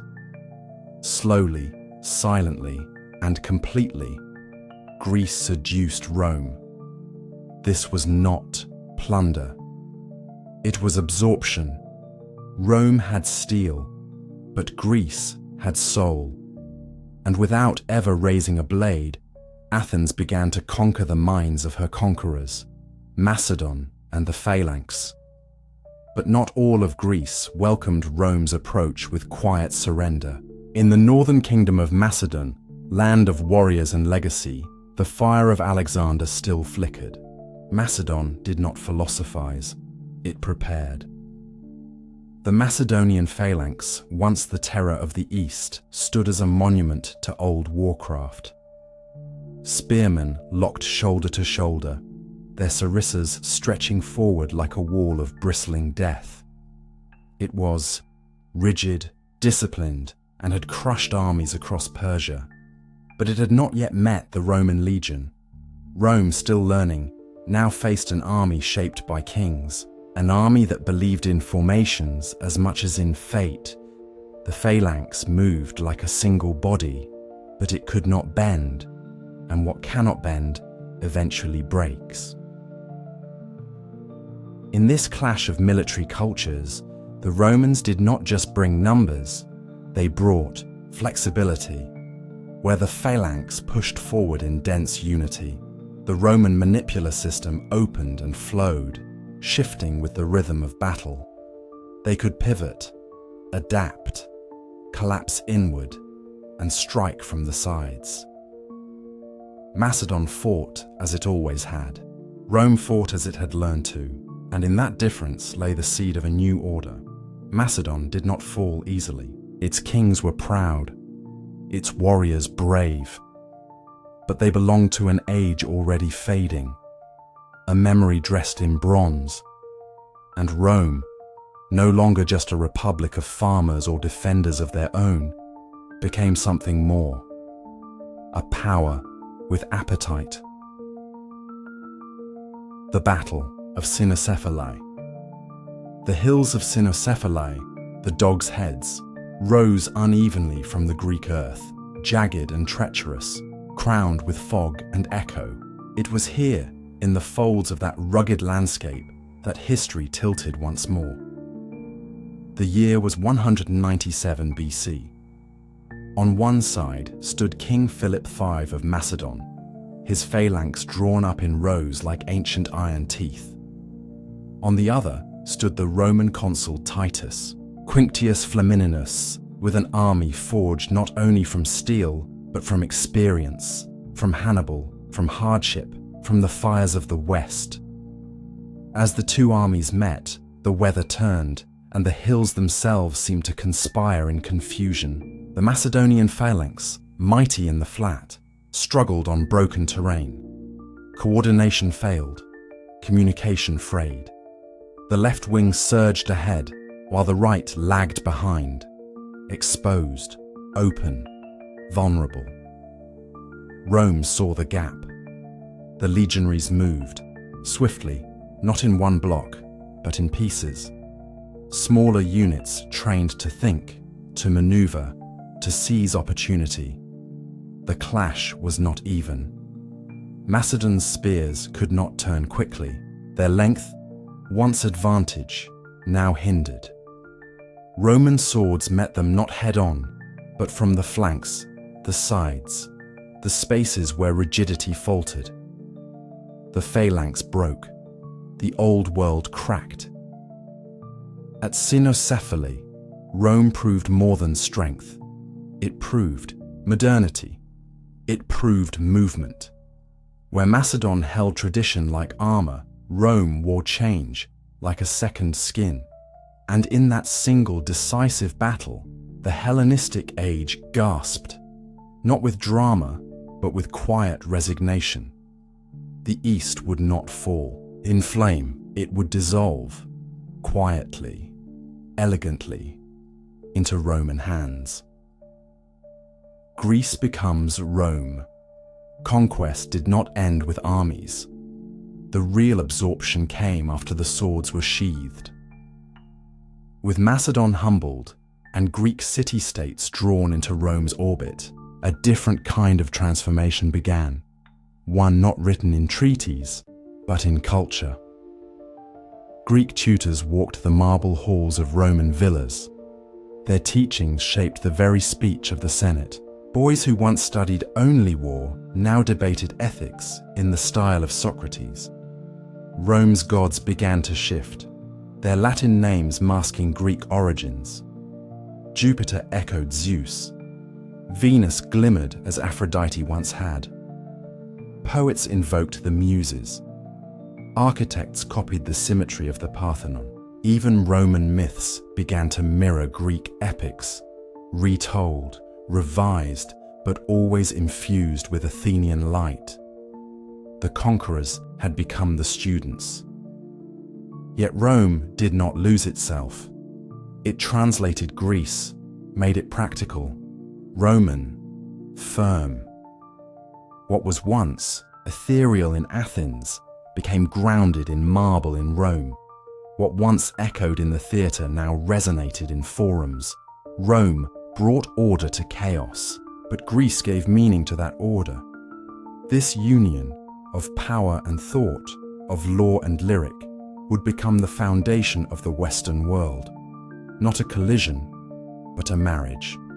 One born not of love, but of inevitability. And so, even as Greece faded in political might, it grew immortal in Roman memory. It did not resist its conquerors. It whispered into them. Closing reflection. In the story of empires, Greece was not simply a chapter. It was a voice, one that echoed long after its armies had vanished and its kings had fallen. Rome may have claimed the land, but Greece claimed the soul. The East did not fall in fire. It was not broken by siege or betrayal. It was embraced, slowly, gently, and completely. And in that embrace, something remarkable happened. Rome, the unyielding, the disciplined, the practical, was softened, enriched, made thoughtful, and in turn, Greece, the fragmented, the philosophical, the faded, was given new breath, new purpose, a vessel through which it would never die. Together, they built something eternal. The world would remember the Roman roads, the laws, the legions. But it would also remember the Greek tongue in Roman mouths, the myths told in Latin, The ideas carried not on scrolls, but in minds across generations. The Hellenic world was not lost. It was reborn, in Roman form, on Roman lips, in Roman dreams. And in that soft transformation, the empire gained more than land.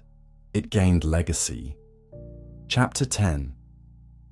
The Seeds of Collapse.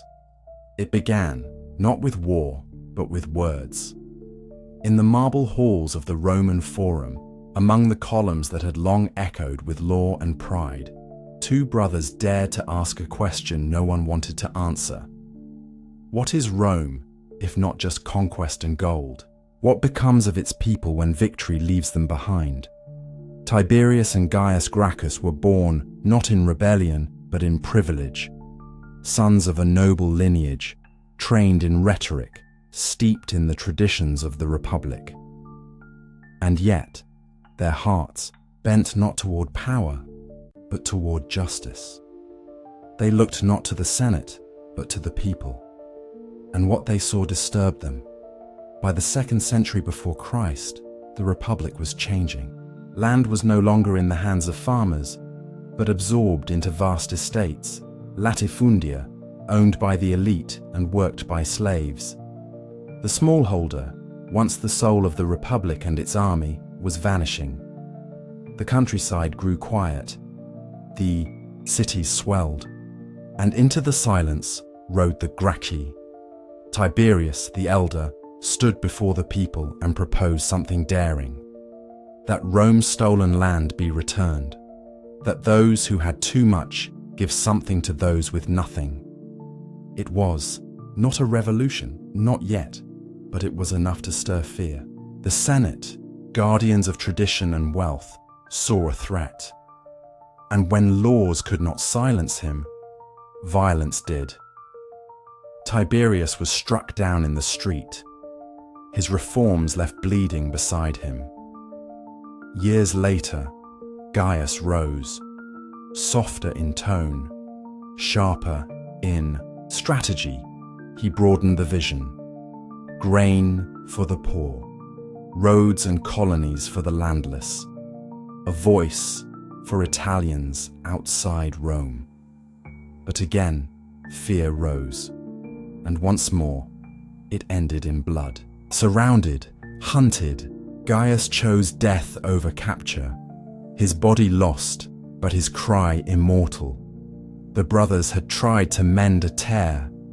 Instead, they revealed a fracture. Rome had won the world, but lost its balance, bread and blood.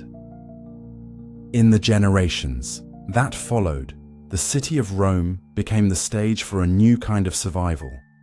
Not in the fields or in the forum, but in the shadow of towers, beneath arches, in the murmuring streets where grain was counted like gold, and entertainment became the price of peace. The city swelled with people, some freedmen, some slaves, some displaced farmers with no fields to till. They came with empty hands and hopeful eyes, drawn by the pulse of the empire's heart. But what they found was not promise. It was dependence. Rome, once proud of its self-sufficient citizens, became a machine of provision.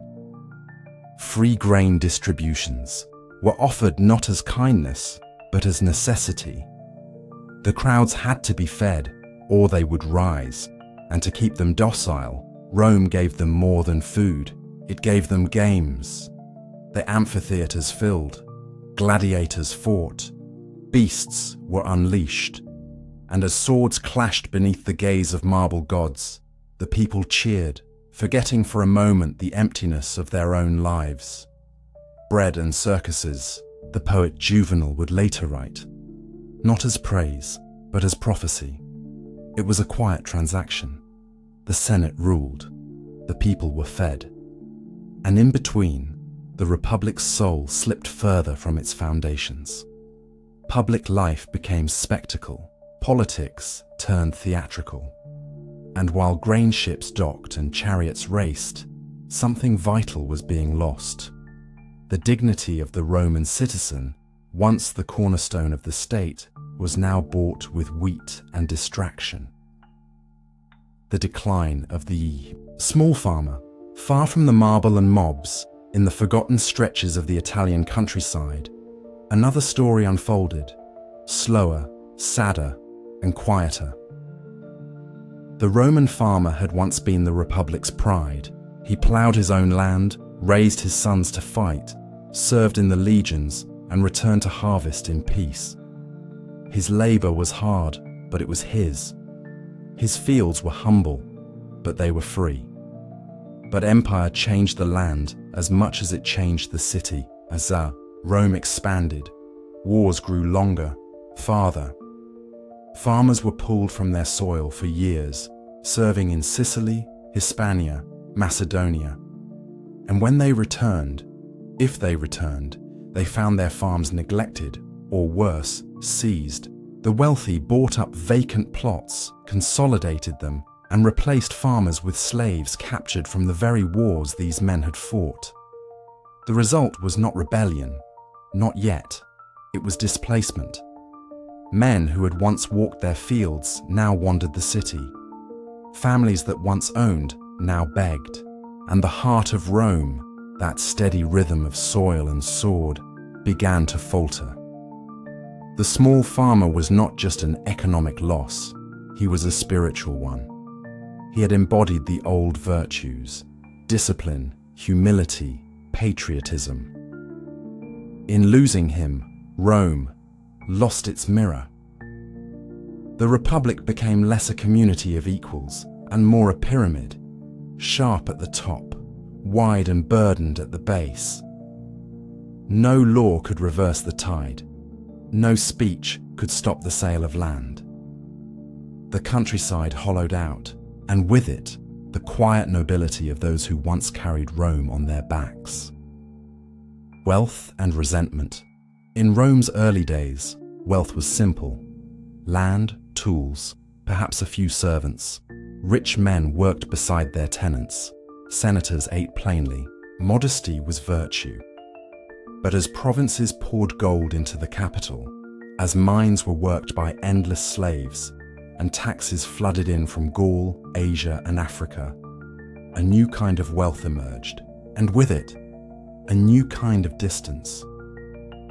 Luxury sharpened, villas sprawled, banquets grew extravagant, filled with imported wines and exotic spices. Tastes changed, expectations rose, and the old values, those of thrift and shared hardship, became relics, but not everyone rose. The gulf widened between the elite and the rest. The Senate ruled with wealth. The poor waited for grain. Middle ranks, the merchants, craftsmen, and minor landholders found themselves squeezed. Too proud to beg, too small to thrive, they simmered in silence. Resentment crept in, not loud, not immediate, but constant. It hummed beneath the laughter of feasts. It lingered in the smoke of gladiator games. It sat beside soldiers returning home to nothing.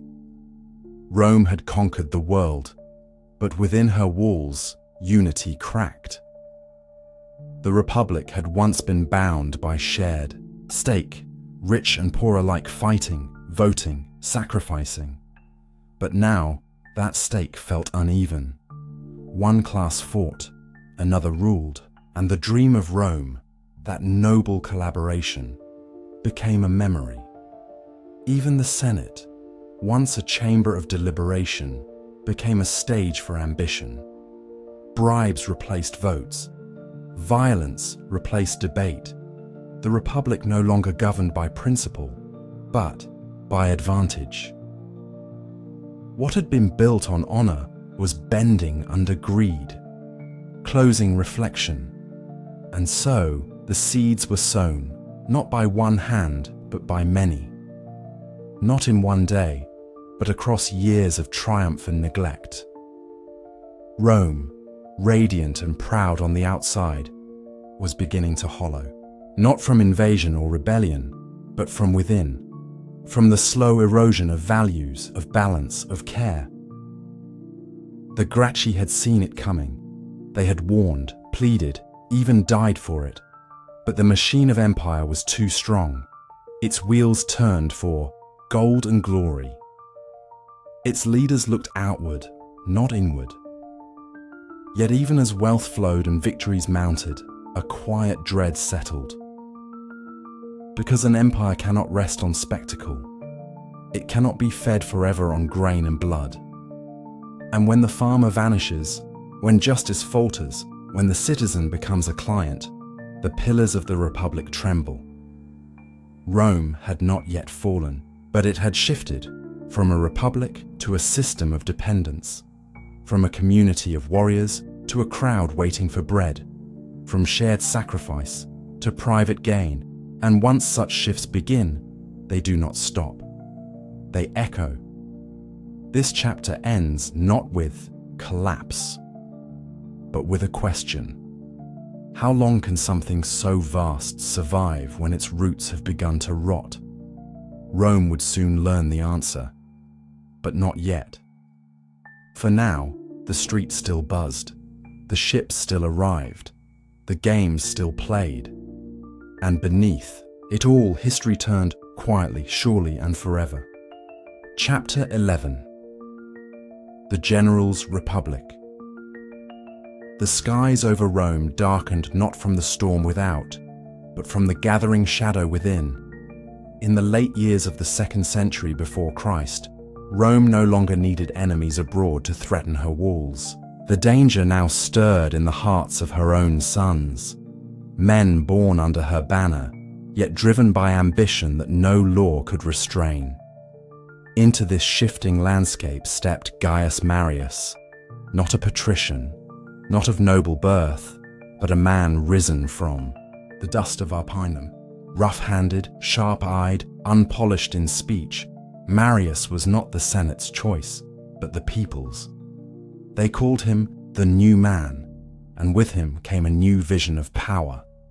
For centuries, Rome's armies had been built from landowning citizens. To fight was to serve, and to serve was to have a stake in the Republic. But times had changed. Land was scarce. The small farmer, once the soldier of the Republic, was gone. Rome still needed legions, but fewer men met the old requirements. Marius offered a solution. Let the poor enlist, let Rome's landless masses carry the sword. Equip them, train them, promise them land upon victory. The Senate balked, but the people rejoiced. For the first time, a man without property could wear the Roman armor. It was a revolution, quiet, legal, and irreversible. Marius's reform filled the ranks. The legions swelled with desperate men whose loyalty no longer belonged to the Republic, but to the one who promised them bread, spoils, and land. Their oath was not to the Senate, but to Marius. Their destiny was tied not to Rome, but to their general. Marius used them well. He crushed Numidia. He held the Germanic tribes at bay. He was hailed as a savior. But what he had truly done was break the ancient bond between soldier and state. Rome now had an army, but it no longer belonged to Rome. Sulla, the dictator, from the bones of one ambition rose another. Lucius Cornelius, Sulla came from nobler stock. Aristocratic, cold-eyed, and calculating, he watched Marius with both envy and contempt. Where Marius won the mob, Sulla courted the Senate. Where Marius relied on strength, Sulla mastered strategy, not only on the battlefield, but in the halls of power. Sulla too fought for Rome. He led campaigns in the east, chasing the rebellious King Mithridates. But behind him, Rome seethed. Political enemies plotted, and Marius, aged but still potent, returned from exile, stirring the plebeians into frenzy once more. What followed was not civil disagreement, but civil war. The two generals, once allies, became bitter foes. Marius seized the city. Sulla retaliated. Rome, the eternal city, was no longer safe from her own. And when the dust settled, Sulla did something no Roman had done before. He claimed absolute power, not as king, but as dictator for reforming the Republic. But it was no reform, it was rule. He filled the Senate with loyalists. He stripped powers from the tribunes. He passed laws that favored the elite and punished dissent. He declared his enemies and listed their names for all to see. Sulla's rule was legal, it was orderly, and it was terrifying. The Republic, once governed by balance and debate, had become a tool of a single will, and that will carried a sword. March on Rome. There is a line, sacred, unspoken, that even the bold dare not cross. In Rome, that line was the pomerium, the invisible boundary that marked the city's spiritual core. To bring armed soldiers across it was forbidden, a taboo wrapped in centuries of law and superstition. But ambition does not fear taboos.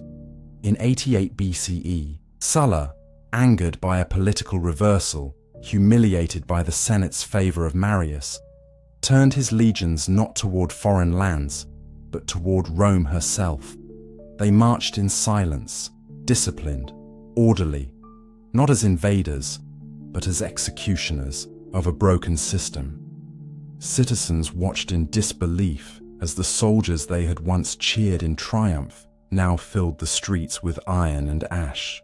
The Senate fled, the mob dispersed, and Rome, for the first time, was occupied by its own army. History had cracked. The idea that Rome's legions served only the Republic was gone. From now on, they would serve whoever controlled their pay, their promises, their future. The Republic, still breathing, was no longer sovereign. It was prey. Sulla's march opened the gates to a century of blood. He was not the last to do it. Others would follow, with greater fame and deeper scars. But he was the first. And the first is always remembered, not only for what they did, but for proving it could be done. Prescriptions and fear power, once seized, demands a reckoning. Sulla, having declared himself master, now declared his vengeance. He posted lists, prescriptiones, nailed to public boards. On these lists were the names of his enemies, real or imagined, senators, equestrians, thinkers, rivals. Their crime, standing in his way. Their sentence, death, no trial, no defense. Citizens scanned the lists with trembling fingers, praying not to find a familiar name. Neighbors turned on each other. Friends betrayed friends. Sons denounced fathers, hoping to spare themselves. The streets ran cold with the blood of patriots and opportunists alike. Sulla offered rewards for their heads, and land too, and, in doing so, he turned Rome into a place where loyalty was priced and silence was survival. The Republic had known violence. It had known war and assassination. But this was something different. A systematic purification by fear, a cold rearranging of power through elimination. By the time he stepped down, astonishingly, voluntarily, Sulla left behind a Senate filled with cowards, a people numbed by terror, and a precedent that would haunt Rome forever. For if one man could do it, so could another. Closing reflection. The Republic was still standing, its columns still rose, its laws still echoed. The Forum still bustled with voices, but something fundamental had shifted. Something not written in law, but carved in the heart of a free people. That power, once held in balance, now tilted toward violence. That ambition, once tempered by service, now demanded supremacy. Rome, the city of laws, had become a city of generals. The soldiers, once bound to land and family, now swore to men who offered them glory and reward. The Senate, once proud and deliberative, now bent under the threat of legions. And the people, tired, fearful, uncertain, watched their republic grow strange. It did not fall in a day, or a year, or even a decade. It unraveled, thread by thread, pulled by the hands of those who claimed to save it. And in the silence after Sulla's reign, Rome seemed to exhale, not with relief, but with realization. There was no going back. The Republic was now a stage, and the players who stepped upon it would be many, bold, ruthless, brilliant, and flawed. They would promise peace, but bring war. They would speak of Rome, but mean themselves, and among them, soon, would rise a name greater than them all. But that is still to come. Chapter 12. The Ides of March. There are rivers you can cross, and rivers you can never cross back. In the winter chill of 49 BCE, beneath grey skies and the heavy silence of decision, Julius Caesar stood before one such river. The Rubicon, narrow, shallow, almost unimpressive. But beyond it lay Rome, and with it, either ruin or reign. Caesar was not a stranger to choice. He had chosen the path of ambition long ago, when he first took up command, when he played the game of Senate and people with masterful precision. But now, the stakes had changed. The Senate, wary of his rising power, had recalled him, demanded he surrender his army, step aside, and return not as conqueror, but as citizen. He knew what waited in Rome: trial, disgrace, disarmament, perhaps worse. And so, standing on the river's edge, he made a choice not only for himself, but for all of Rome. He crossed. The phrase echoed like thunder through the ages. Alea iacta est. The die is cast. There would be no turning back. With Caesar marched loyalty, hardened veterans, battle-worn and blood-bound to his name. Not just soldiers, followers, believers. Behind him, the old world of the Republic trembled. Ahead lay civil war, uncertain and unstoppable. What had once been law was now defiance. What had once been tradition was now broken. And from that quiet crossing, history unraveled its ancient robe, one thread at a time. Gaul and glory. But to understand why men followed him across the Rubicon, we must first turn our eyes north, to the cold forests of Gaul. There, beyond the comfortable stone walls of Roman cities, lay a world wild and fierce. And it was here that Julius Caesar carved his legend, not with politics, but with steel. For nearly a decade, he campaigned in Gaul, modern-day France and Belgium, facing tribes that moved like ghosts and warriors who painted themselves for death. He wrote of them in his own words, letters, sent back to Rome like trophies. The people read them with awe, the Senate with growing dread. In Gaul, Caesar was no senator. He was storm. He outmaneuvered vast armies, built bridges across rushing rivers in days, sieged mountain fortresses, and at Alesia, he performed the impossible, surrounding a force that had surrounded him, breaking them with brilliance and brute will. With each campaign, Caesar grew not only in fame, but in loyalty. His men loved him. They bled for him, not out of duty, but devotion. He ate beside them. He remembered their names. He made them rich, but more than that, he made them matter.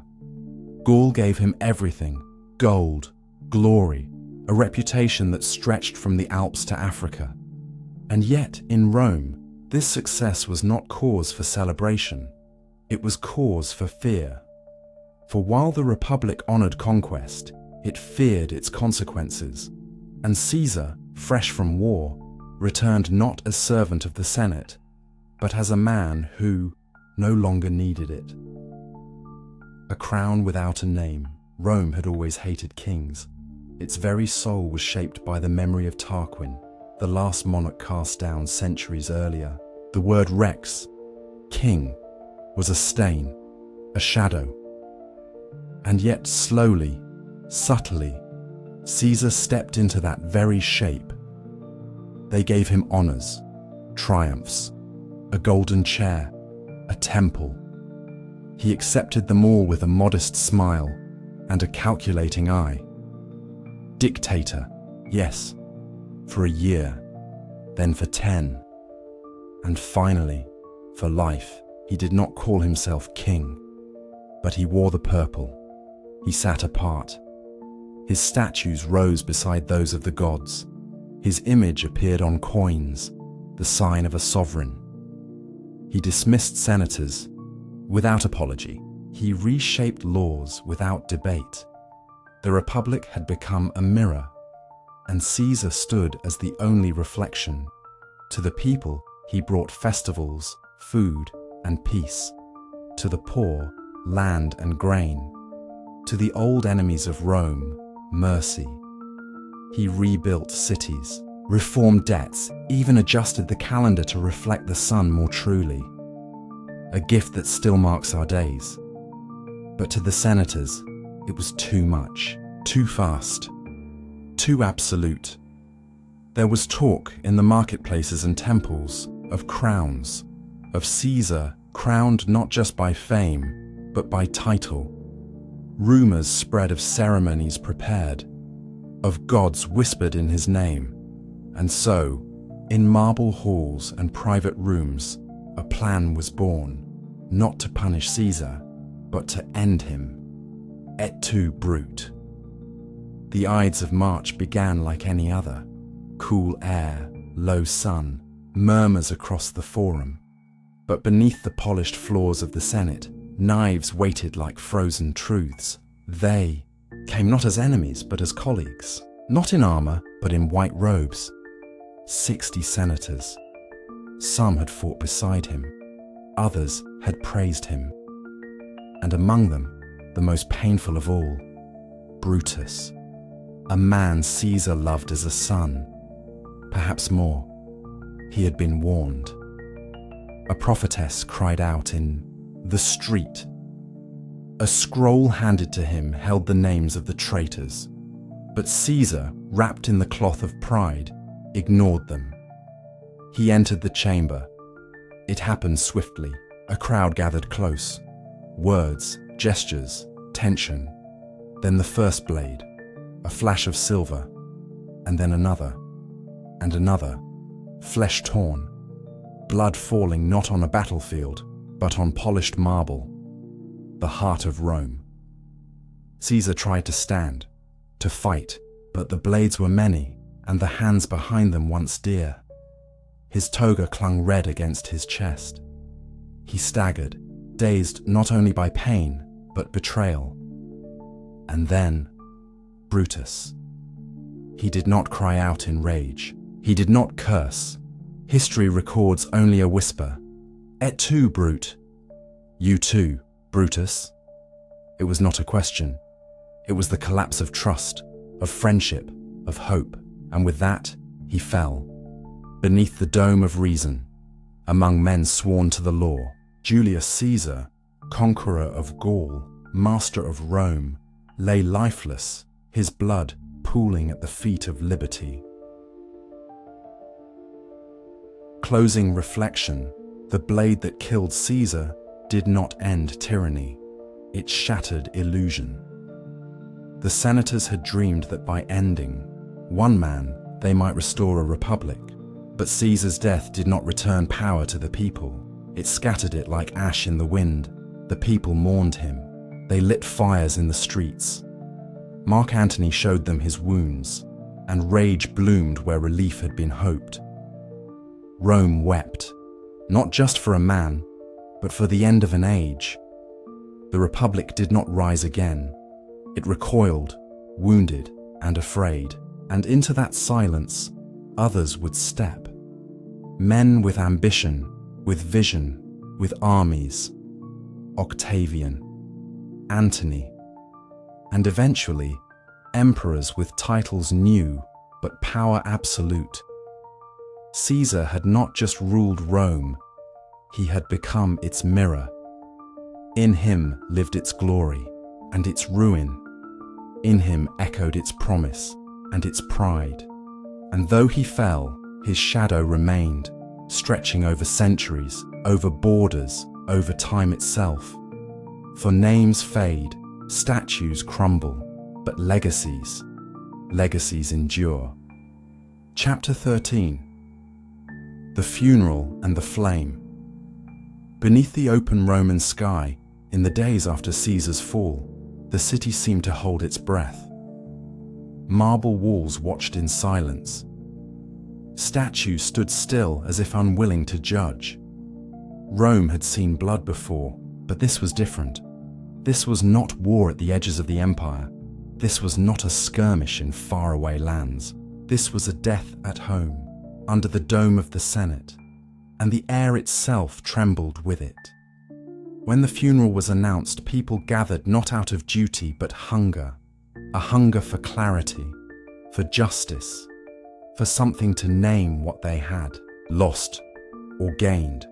Thousands pressed into the forum, faces dark with grief, anger, uncertainty. Among them stood senators and slaves, merchants and mothers. Rome had become one body, aching, restless, wounded. And then came Mark Antony. He was not only a consul, he had been Caesar's friend, his comrade, his voice. He rose to speak, but what followed was not a speech. It was a spark. Antony began, with praise, calm, measured, respectful. He spoke of Caesar's victories, his generosity, his reforms. But as his voice warmed, the tone changed. Subtle at first, then sharper, louder, more furious. He held up Caesar's will, read it. Aloud, it revealed gifts to the Roman people, land, money, a leader who had remembered them even in death. And then came the robe, torn, blood-stained, held aloft like a relic. The very cloth Caesar wore on the day he was killed. Holes where knives had pierced flesh, red where life had spilled. And in that moment, reason gave way. The crowd exploded, sobs turned to screams. Grief became rage. They surged forward, fires were lit, benches overturned. The forum shook with fury. A pyre rose in the streets, not where it had been planned, but where the people demanded. His body burned, not in quiet honor, but in the middle of the chaos he had left behind. Rome had not been calmed by Caesar's death. It had been awakened. The assassins flee. While flames rose over Caesar's resting place, the men who had plunged, the knives were already slipping away, shadows against the firelight. Brutus and Cassius had believed in their cause. They had not killed for gain, but for what they called liberty. They believed that by removing one man, they could restore many. The Senate, the law, the Republic. But Rome did not see heroes. It saw murderers.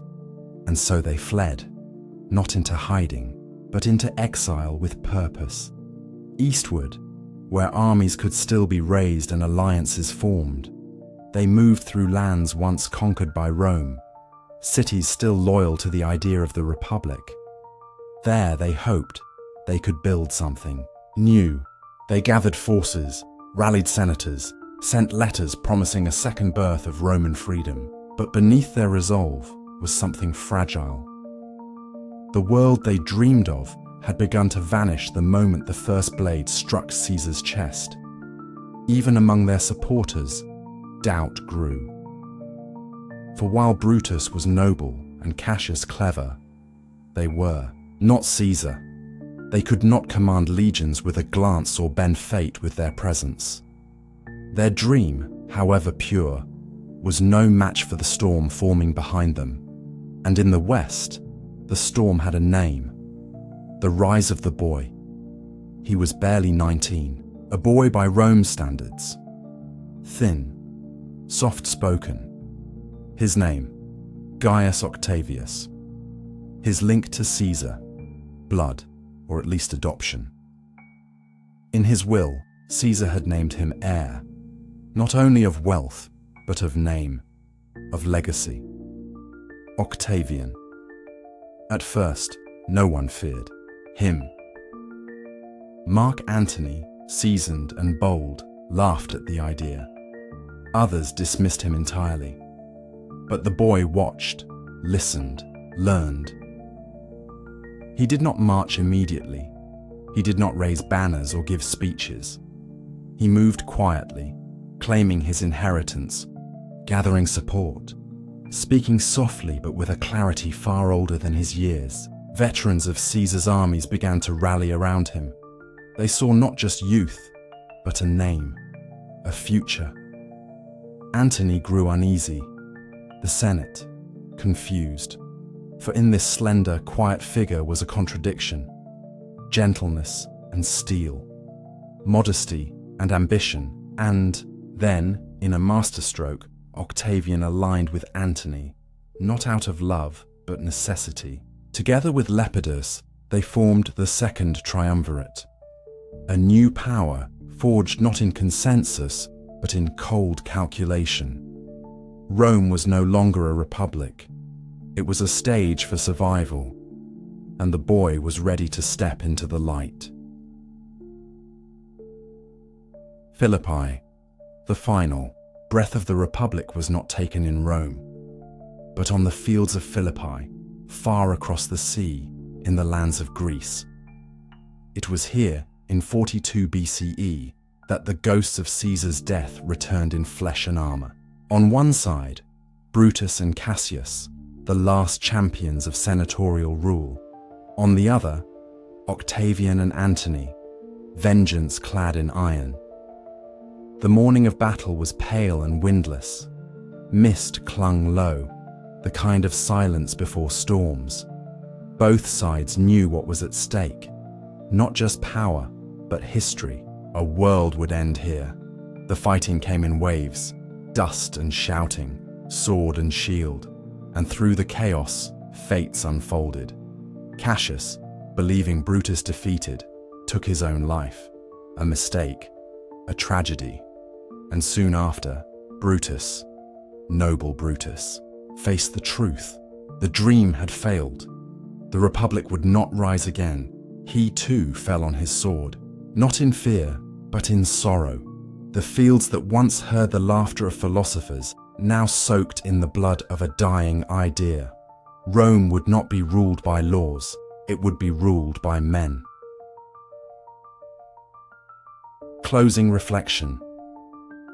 The death of Caesar had been meant as a correction, a return, a restoration, but it had only deepened the wound. From the fires of his funeral to the fields of Philippi, Rome did not find peace, it found transformation.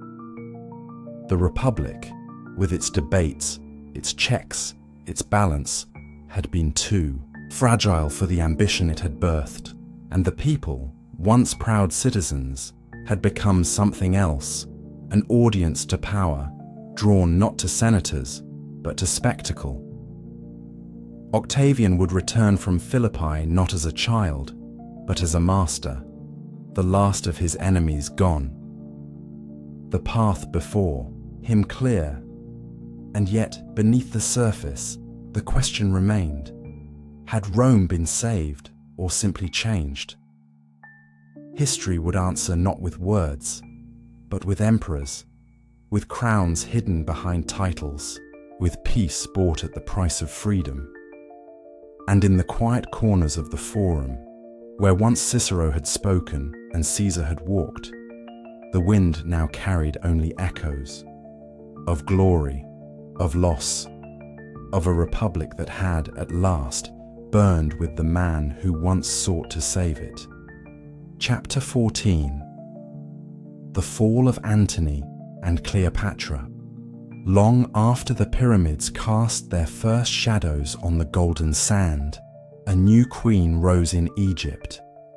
Cleopatra, the name alone carried both silk and steel. She was the last pharaoh, but more than that, she was the final breath of an ancient world. Her beauty was not merely of the face, it was the kind that held empires still. She was sharp, studied in philosophy, fluent in languages, fluent in power. When she met Mark Antony, the union was not chance, it was history echoing. Two figures, she, daughter of the Nile, he, warrior of the West. In each other they saw more than passion. They saw alliance, strategy, survival. For Antony, battered by the weight of Rome's shifting loyalties, Cleopatra was refuge. Her court shimmered with luxury, her throne with legacy. He had fought in the muddy fields of Gaul, ridden with Caesar across collapsed republics. But in Alexandria, the world slowed. He became more than a Roman general. He became a god in the eyes of Egypt. Together, they ruled a kingdom not just of land, but of dream. They sailed the Nile dressed as Dionysus and Isis. They held court with jesters, scholars, mystics. They bathed in gold, but they danced on a cliff. For while they kissed under stars, the world beyond watched with narrowed eyes. And in Rome, a young man with a quiet fury took note. Rome divided. Back in Rome, Octavian watched the tides of loyalty pull toward Alexandria. But Octavian was no stranger to patience. The boy who had once buried Caesar now wore his name, his purpose, and perhaps his will. Antony had married Octavian's sister, but now lived openly with Cleopatra. He gave land to her children. He called their union divine. Octavian used none of this to accuse with sword, but with speech. He painted Antony not as a leader, but as a man seduced, a traitor who traded the Senate's dignity for Egyptian silk, a Roman who now wore Eastern robes and prayed to foreign gods. Rome was a city of myths, but it feared becoming one, and so Octavian gave it a new story, not of civil war, but of foreign invasion. Cleopatra was cast not as queen, but as threat, not as lover, but serpent, the ancient East creeping into the heart of the Republic. Propaganda flowed through the streets like river water. Coins struck with Cleopatra's face. Pamphlets whispered betrayal. The people, tired of war, needed clarity. Octavian gave them one enemy. And so the Senate, weary and wary, gave him power to protect Rome. In truth, it gave him war, and war was all he needed. Actium. The final reckoning came not on Roman soil, but on the waves of the Ionian Sea. The Battle of Actium, where empires collided not with columns and flags, but with sails and storms. It was the year 31 BCE. Antony and Cleopatra had assembled a fleet vast and glittering. Ships built in Alexandria's grand harbours, powered by the wealth of Egypt. But Octavian, calm and deliberate, had one advantage. They did not. Agrippa, Marcus Agrippa, admiral and friend, knew the seas like the back of his hand. He cut supply lines.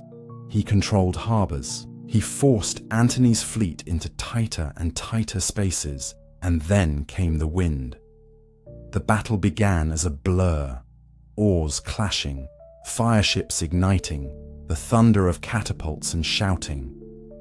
But somewhere in the confusion, Cleopatra's ships broke from the line. Some say it was planned. Others say it was panic. Her sails caught the wind and vanished south, retreating toward Egypt.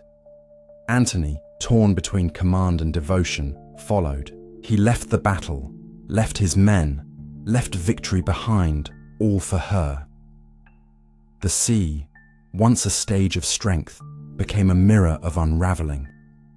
The dream of Antony and Cleopatra scattered on the waves. Octavian did not need to press further. The war was won. Not just on water, but in the hearts of those who watched a general abandon glory for love. Lovers and legends. They returned to Egypt, to Alexandria, to marble palaces and quiet rooms, but the music had gone. The laughter of their court was now echoes. Servants whispered, gates stood half closed. The great city braced for its end. Cleopatra knew what awaited. She had read the scrolls, studied the fates. Queens captured by Rome did not become legends. They became trophies, and she would not be displayed. Antony, now hollow from loss, moved through halls like a ghost. The man who had faced down kings now faced something colder, regret. Rumors reached him. Cleopatra was dead, that she had taken her own life, sealed in her tomb. He did not question. He fell upon his sword. The blade did not kill him instantly. He lived long enough to learn the truth. She lived, and they carried him, bleeding, into her mausoleum. There, in dim candlelight, he died in her arms. Cleopatra followed soon after. Some say it was poison, others, a viper hidden in a basket of figs. No one knows for sure. Only that she did not weep. Only that she died as a queen, with dignity, with silence, with the weight of a world fading with her breath. Octavian entered Alexandria as a victor, but stood at their tombs, not as a conqueror, but as a man who had outlived a myth. He ordered her body buried beside Antony's. Let them rest, he said, together. History would paint them as fools, as lovers, as symbols, but in truth, they were something simpler. Two people who reached too high, who tried to hold both heaven and earth in their hands, and found that neither would stay. Closing reflection. And so, the East surrendered not with a battle cry, but a whisper. Egypt, once the cradle of gods and pyramids, folded into Rome's growing shadow. Antony and Cleopatra, two names etched in gold and ash, had shown the world that empires are not only built by soldiers, but by hearts. That love, in its fiercest form, can shape the fate of nations. But their end was not just about passion, it was about change. With their fall, the Republic died a second death. Octavian, calm, clever, quiet, now stood alone. There were no more rivals, no more balance, only him, and in that silence, as Alexandria dimmed and the Mediterranean calmed, the empire awoke, not as a dream, but as a crown. Chapter 15. Augustus and the Mask of Peace. The dust had settled, the swords were sheathed, the Senate still stood, though quieter now, more careful. And at the center of this transformed Rome, a young man stood draped not in armor, but in grace. He called himself Princeps, the first citizen, but history would remember him by another name, Augustus, Octavian, the boy who had once raised the banner of vengeance for Caesar, now ruled an empire. But he ruled differently, not with dramatic speeches or thundering marches, but with something far more subtle: silence. He was not a warrior like Antony, not a dreamer like Caesar. He was cautious, calculating, disciplined. Where others conquered by force, he conquered through time, through patience, through image. He returned to the Senate and offered to give up power. They refused, or rather, he knew they would. The people, too, adored him. They were tired of chaos, weary of blood. In Augustus, they saw peace, and in peace, they surrendered power, willingly. He rejected a crown, refused the title of king, but he became what no king could be: untouchable, elevated not by force, but by consent.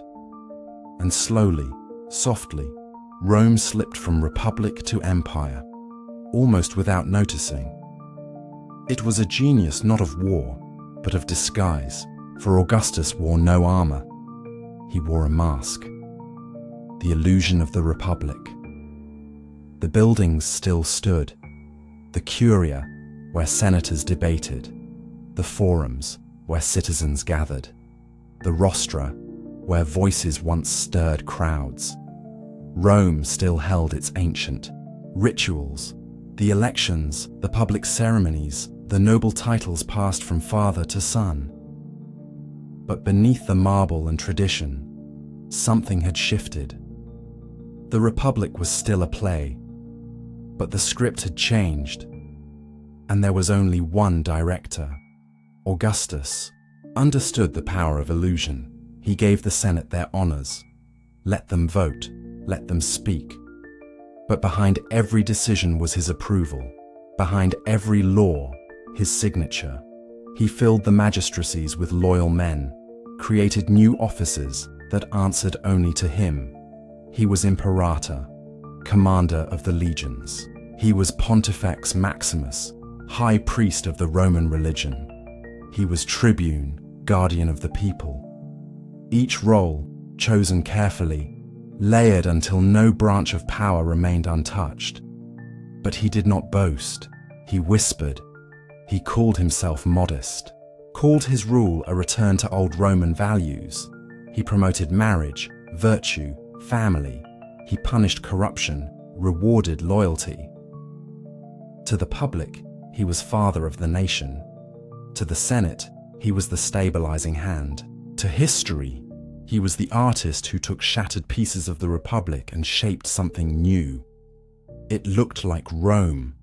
It sounded like Rome, but it belonged to one man, and the people cheered as they gave it to him. The army of Rome. Far from the Senate steps, beyond the marble palaces, another truth held the empire in place: the legions. Under the Republic, Rome's soldiers had been citizen farmers, men who fought for land, for duty, for Rome itself. But under Augustus, they became something else: professionals, full-time soldiers, loyal not to Senate or law, but to the one who paid their wages: Augustus. He reformed the military with a precision that echoed through centuries, reduced the number of legions, but made them stronger, stationed them not in the capital, but in the provinces, in Gaul, in Syria, in Germania, not to conquer, but to keep peace. The empire had expanded. Now it needed to hold. The legions became Rome's shadow, silent, immovable, always watching. They built roads, patrolled frontiers, enforced order. Where a rebellion stirred, they descended like thunder. Augustus paid them well, rewarded them with land, with honors, with pride, and in return, they became his shield. No longer were they pawns of ambitious generals. He made sure of that. He alone appointed commanders. He alone held the keys. With this military machine, wrapped not in glory but in duty, Augustus ensured that no rival could rise as he had. The sword that once tore the Republic apart now held it together, tightly, quietly, absolutely. The age of marble. And then there was the city, Rome, eternal, restless, unyielding. When Augustus walked its streets in his youth, it was a place of bricks, simple homes, cracked roads, fading temples, but when he finished, it shone. He would later claim, "I found Rome a city of bricks and left it a city of marble." He poured wealth into public works. Temples rose like prayers cast in stone. Aqueducts flowed like silver veins through the hills. Theatres, forums, and altars, each one a monument to power and to peace.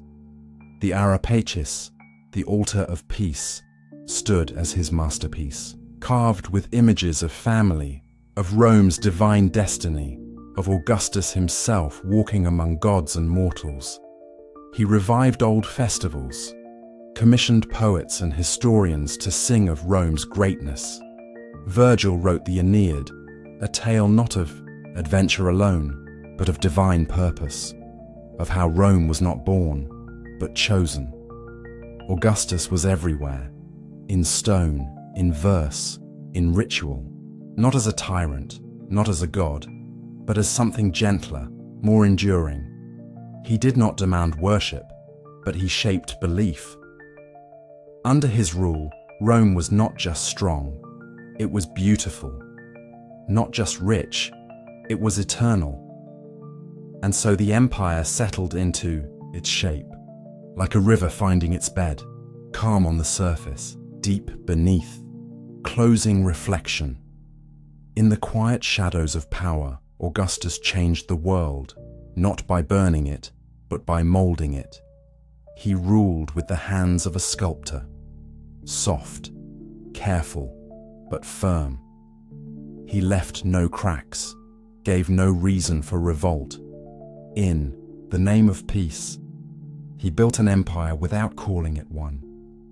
And the people, worn from decades of war and uncertainty, accepted his mask. Not because they were fooled, but because they wanted to believe. He promised order, he delivered beauty, he offered peace. But it was peace with a price, the freedom to question, the right to challenge, the voice of the Republic. Still, under him, Rome flourished, borders stretched, cities rose, art bloomed. For a time, it truly felt like destiny fulfilled. But even masks fade, and no hand, however careful, can hold forever. Yet as Augustus aged, and the sun set slowly on his long reign, the empire he shaped stood tall. Beneath marble skies, in temples that whispered of eternity, Rome entered its golden hour, not with trumpets, but with quiet applause. Chapter 16. Pax Romana, there is a quiet poetry in stone. Laid down by calloused hands and marching feet, Rome's roads carved a new rhythm across the earth. They did not wind like rivers or twist like trails. They cut straight, forward, relentless, unwavering. From the windswept highlands of Britannia to the burning sands of Arabia, from the olive hills of Hispania to the green coasts of the Black Sea, the roads of Rome stretched like veins, carrying soldiers, laws, letters, and lives. They bore more than travelers. They bore the weight of empire. Along these roads, merchants moved with goods, caravans rolled with spices and silk, messengers galloped with news from the edges of the known world. Each mile was marked, each milestone carved with the names of emperors, reminders that though far from Rome, you were never far from its reach. The roads made conquest easier, but they also made peace stronger. Armies could arrive quickly, governors could enforce order, justice, taxes, trade, all moved faster. And in that movement, a stillness took hold, not the silence of fear, but the calm of control. The kind of order that keeps rebellion from sparking, that lets cities grow without walls, that allows children to sleep, knowing the empire will rise with the sun. It was the first time in history that so many lands, languages, and peoples were bound together, not just by force, but by stone, bread, and spectacle. In the heart of this empire stood a city like no other, Rome itself. 1 million souls pulsed through its alleys and forums, its temples and taverns. But peace in the provinces did not always mean peace in the capital. Restlessness simmered beneath the marble surface. And so, the emperors gave the people two things to keep them still: bread and spectacle. Free grain fed the poor, a gift from the empire to its children. Imported from Egypt and Africa, it filled bellies and calmed tempers. No questions asked, no protests raised, and for the spirit, games. Not quiet ones, not gentle ones, but grand, roaring, thundering spectacles. The Colosseum rose as a monument to awe. 50,000 people gathered to cheer, to gasp, to forget. Gladiators fought beneath the gaze of stone gods and mortal rulers. Beasts from every corner of the empire were brought in cages. Lions from Numidia, elephants from India, crocodiles from the Nile. Naval battles were staged in flooded arenas. Chariots raced through the Circus Maximus, wheels spinning, crowds screaming. It was distraction dressed as tradition. A city fed and entertained was a city that asked no questions. And yet, beneath it all, something fragile stirred, because even bread can run out, and even spectacle grows stale. The people were given peace, but it was not their own. It was given from above, managed, controlled. It kept the night quiet, but the silence was not always restful. The imperial cult, peace, has many faces, but in Rome, it also had many names. Names carved into marble, spoken in prayer, burned in incense. The emperors became more than rulers. They became divine, not all at once, not in every heart, but slowly, carefully, the boundary between man and God began to blur. Temples were raised not just to Jupiter or Mars, but to Augustus, to Claudius, to Hadrian. In the East, where the lines between ruler and deity were already thin, the transformation came easily. But in Rome, it was done with care. Statues showed emperors with laurel crowns, with rays of sunlight, with eagles at their feet. They were called sons of gods, protectors of peace, fathers of the nation. Some emperors resisted, others embraced it. Caligula declared himself a living god and demanded worship. Domitian preferred to be called Dominus et Deus, Lord and God. The people did not always believe, but they bowed, because worship is often about power, not faith. To question the emperor's divinity was to question the empire itself, and in an age where loyalty meant survival, prayers could become obedience. This cult of empire was not just about temples. It was about shaping the soul of Rome, about teaching the provinces that to serve Rome was to serve the divine. The emperors no longer just ruled the world, they ruled belief. And in doing so, they built an empire not only of stone, but of spirit. Shadows in the palace. Yet behind the statues and parades, behind the prayers and polished marble, a different story unfolded. One of whispers, of betrayal, of blood on polished floors. The empire may have seemed eternal, but in the palaces of emperors, peace was never certain. The Praetorian Guard had once been formed to protect the ruler. Elite soldiers, chosen carefully, stationed close. But over time, they became more than guards. They became kingmakers. With swords beneath their cloaks and ambition behind their oaths, they began to decide who wore the purple robe and who did not. They assassinated emperors in silence. They auctioned the throne to the highest bidder.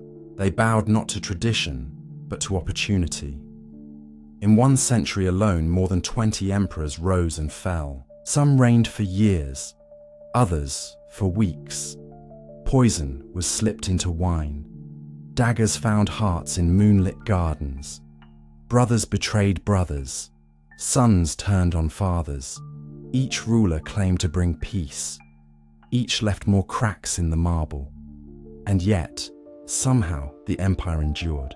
It was as if Rome had become more than its rulers. The machine kept moving.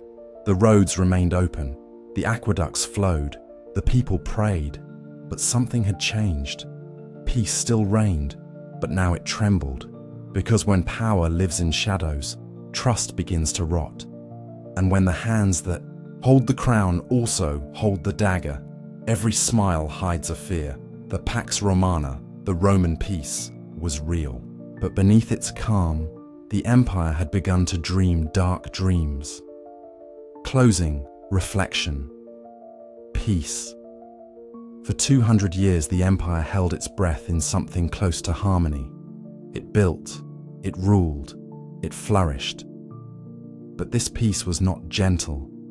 It was not born from shared hearts or quiet minds. It was enforced, with steel, with spectacle, with fear disguised as order.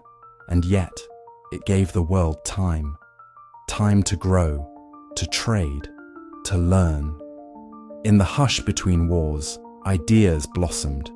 Cities became centers of culture. Laws took root. Roads became lifelines. The Pax Romana was both a gift and a mask. A time when Rome looked most glorious, even as the cracks deepened behind the walls. It was a golden cage. Wide, beautiful, and strong, but still a cage. And as history would later reveal, no peace, no matter how gilded, can last forever. The silence that had soothed the empire would one day be broken. But for now, the empire slept. Calm, restful, dreaming of eternity. Chapter 17. Rome at the edge of the world stone, and silence stretched far across the northern mists, where the wild breath of Britain never seemed to still. Here, at the lonely edge of the known world, Rome planted a line not just of stone, but of defiance. Hadrian's Wall. It was not just a wall to keep others out. It was a statement, chiseled into the earth, that Rome would hold its ground. Behind it, soldiers stood wrapped in wool and discipline, men from sun-drenched lands now stationed under grey, eternal skies. They watched the fog rise like ghosts from the earth, guarding a boundary not only of empire, but of order, of civilization, or so they believed. This wall, more than 70 miles long, crawled across the highlands with a purposeful patience. Mile castles punctuated the vast stretch like prayers in stone, each one manned and maintained by men who had never known these lands before. For them, every sunrise was a soft war, not with spears, but with the cold, the unknown, the ache of distance. Their letters home, found in the ruins centuries later, speak not of conquest, but of shoes worn through, meat gone bad, and longing for warmth. And yet they remained. They stood in silence as the empire breathed through them, a heartbeat pulsing in stone. Hadrian did not build the wall simply for fear, but for focus. Expansion had stretched Rome thin, and the emperor, wise in ways that only time could teach, sought to mark where empire ended and mystery began. North of the wall, the Picts roamed, fierce, untamed, and unyielding. Rome knew it could not civilize every shadow. Instead, it set its limits, and in doing so, admitted something rare for an empire so vast that not all things must be conquered. Sometimes peace begins with knowing where to stop. And so the wall stood, not just as defense, but as a breath, a moment of pause in Rome's endless hunger. a place where stone met wilderness, where empire looked into the eyes of the unknown and chose stillness over more war. Dacia and the Danube. To the east, the land changed. The hills rolled harder, the winds turned sharper, and the rivers ran with both beauty and danger. Here lay Dacia, cradled by the Carpathians, a realm fierce and raw, known today as Romania. It was a land rich in gold, shadowed by mountains and warriors alike, and for Rome it called like a distant drumbeat, full of challenge, full of promise. The Danube, broad and powerful, marked its border like a living sword. But Trajan, Rome's ambitious emperor, would not be deterred by rivers. He crossed the waters not as a visitor, but as a storm. The Dacian wars were brutal, carved in steel and fire. Yet even as Rome bled, it admired the Dacians' tenacity. Led by King Decebalus, the Dacians fought not like rebels, but like equals. They dug into their hills, defended with clever traps, and struck with the fury of a people defending. More than territory, they defended their spirit. For Trajan, it was not just about gold or glory. It was about legacy. He wanted to be remembered not merely as emperor, but as a builder of the eternal empire. The conquest came slowly. Fort by fort, cliff by cliff, the Romans advanced. When they finally reached the Dacian capital, they found not surrender, but silence. Decebalus had chosen death over chains, and so Dacia became Rome, but never entirely. Its people, though brought into the empire, remained rugged, proud, carved from a different mold. Even as Roman roads traced through its forests, the spirit of Dacia hummed just beneath the surface. Trajan built triumphal columns to celebrate his victory, the most famous of which still stands in Rome. On it, scenes spiral upward, soldiers crossing rivers, building bridges, meeting fierce resistance. It is not only a story of conquest, but of encounter, where Rome met a mirror of its own ambition. And though Dacia fell, the Danube would forever remain a line of tension, where civilization and wildness met in restless embrace. Persia and the East, but beyond even the Danube, Rome turned its eyes further still, to lands older than its own, to empires that had watched Rome rise with quiet knowing. To the east stood Persia, proud, ancient, and unbroken. While others bowed before Roman legions, Persia met them with a strength that felt almost eternal. This was not a frontier of wood and mud, but one of marble, fire, and kings. The wars between Rome and Persia were never truly about land. They were about legacy. Both empires stood as worlds unto themselves, cultures too vast to swallow, too proud to kneel. Where Rome built with stone, Persia painted with light. Where Roman law ruled, Persian wisdom endured. And so their clashes echoed not just through history, but through time itself, reminders that no one empire owns the earth forever. The Parthians came first, swift and sharp, their horse archers dancing like wind across the sands. Later, the Sassanids rose, refined, regal, and resolute. Rome sent generals, legions, and ambition. Persia answered with silence, and then with strength. Battles flared and faded, at Carrhae, at Nisibis, at Ctesiphon. But the border never truly changed. One empire could burn the other's cities, but never break its soul. What Rome learned in the East was this, that not all power bends. Some powers endure. Persia did not simply resist, it reflected. It stood as a living reminder that Rome, for all its might, was not alone. That there were other centers of the world, other lights that burned with just as much heat, and perhaps, in those dry winds and shifting sands, Rome met something it could not understand, and therefore could not defeat.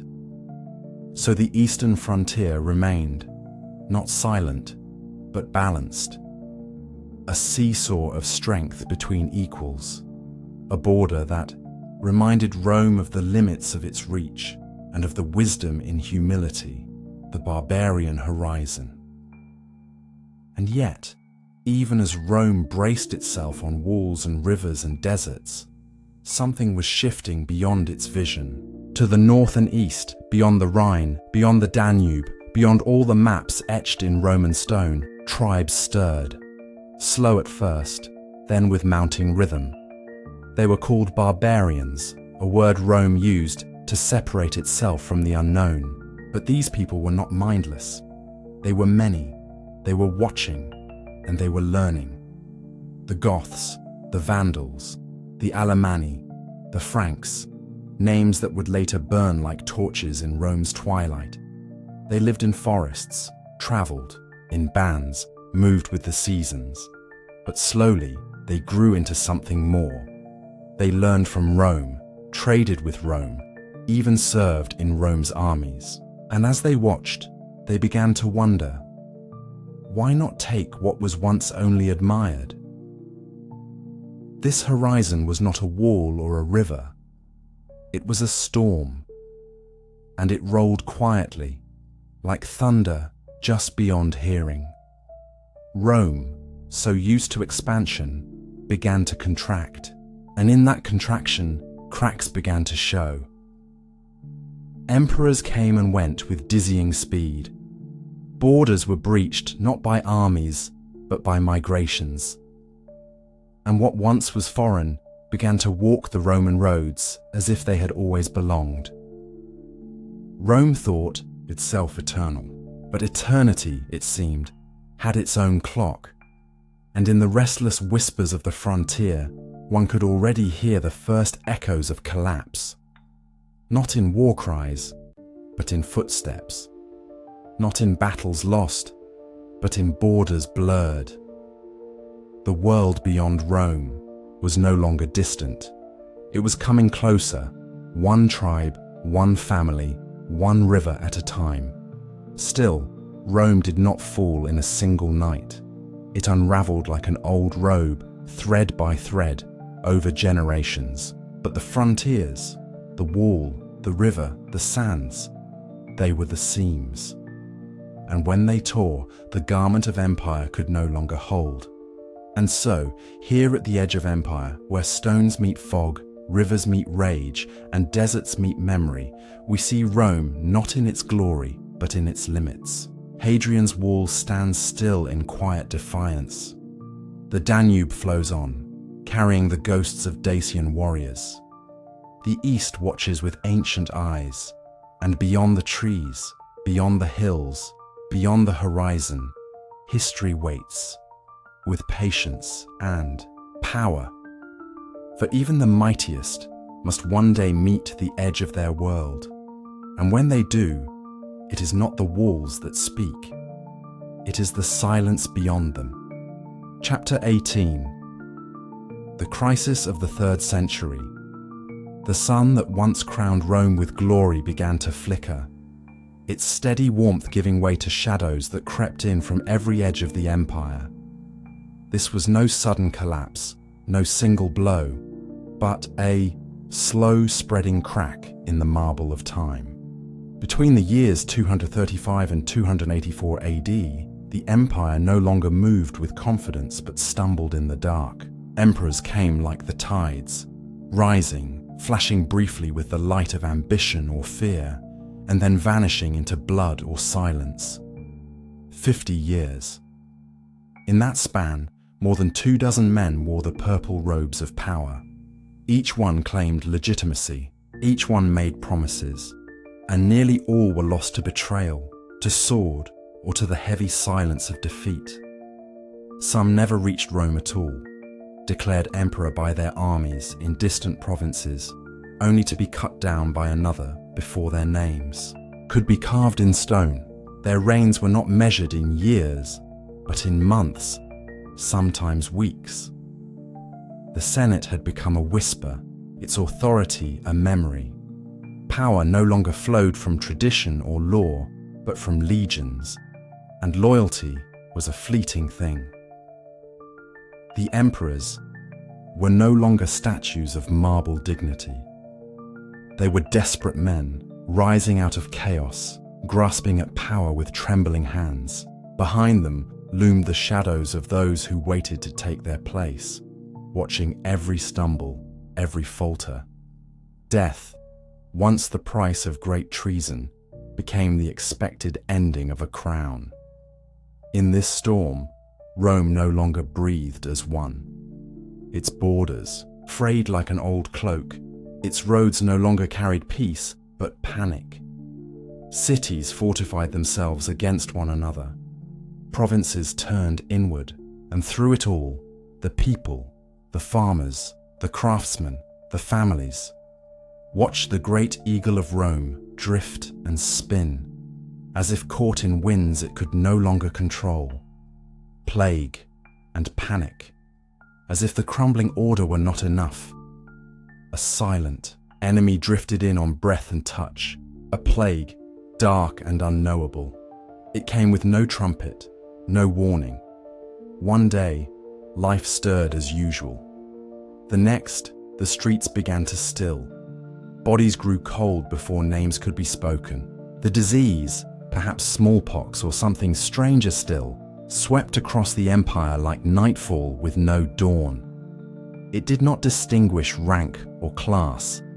Senators and slaves, soldiers and merchants, all were claimed. In cities once full of laughter and trade, silence became the loudest voice. Fires burned not for warmth, but for cleansing. Fear moved faster than armies. Temples filled with prayers and with questions, but the gods gave no answer. Even the priests grew quiet, their incense now the scent of mourning. This plague struck deeper than the flesh. It carved into the soul of Rome. For centuries, the empire had believed itself chosen, favored by fate, by strength, by the gods themselves. But now, the favor seemed withdrawn. Crops withered without hands to tend them. Armies faltered, not in battle, but in disease. And faith, that unspoken thread that binds a people, began to loosen. People began to look to new gods, new answers. In the shadows, strange sects gathered, some preaching hope, others warning of doom. Christianity, still young and often hunted, found fertile ground in the grief of the forgotten. The old pillars shook, and beneath it all was the whisper, what if Rome is not eternal? In homes dimmed by sickness, mothers held children close, not to protect them, but to say goodbye. Streets once crowded with commerce now echoed only footsteps, or none at all. The empire, so vast and loud, began to grow quiet, and in that quiet, the people listened to the fear, to the change, and to the sound of something ending. The soldier emperors, from the outer provinces, where Rome's heartbeat was more war than peace, came a new kind of ruler, men of the sword, not of the Senate. They were called the soldier emperors, hardened on distant frontiers, where loyalty was measured in survival and command in fear. These generals seized the throne not by birthright, but by the iron will of legions. They were not polished or poised. They did not parade in silks or speak in the polished Latin of the capital. They wore armor still streaked with dust, their brows lined not by worry, but by war. And for a time, their strength offered a glimmer of order. Men like Decius, Gallienus, and Aurelian fought not only enemies at the borders, but chaos within. They repaired walls, restored coinage, battled invaders with grit unmatched. But even the strongest hands could not stop the river from changing its course. These emperors, though fierce, ruled for survival, not for future. Their victories came at high cost. Their power rested on swords always drawn, always pointed outward, and sometimes inward. None could rest. None could plan beyond the moment. Each one stood atop a tower of knives, knowing the fall was near. Still, some shone in the dark. Aurelian, in particular, seemed made of stone and fire. He crushed uprisings, pushed back enemies, and for a breath of time seemed to hold Rome together. He built walls around the capital itself, a sign that even the heart of empire needed shielding now. But like so many before him, his story ended not with peace, but with betrayal. His own men, fearing false whispers, struck him down before his vision could settle. These soldier emperors were the flame against the storm, bright, defiant, but fleeting. They showed what Rome still could be, fierce, unyielding, but also what it had become, a world ruled by urgency, not by dreams. The fractured empire.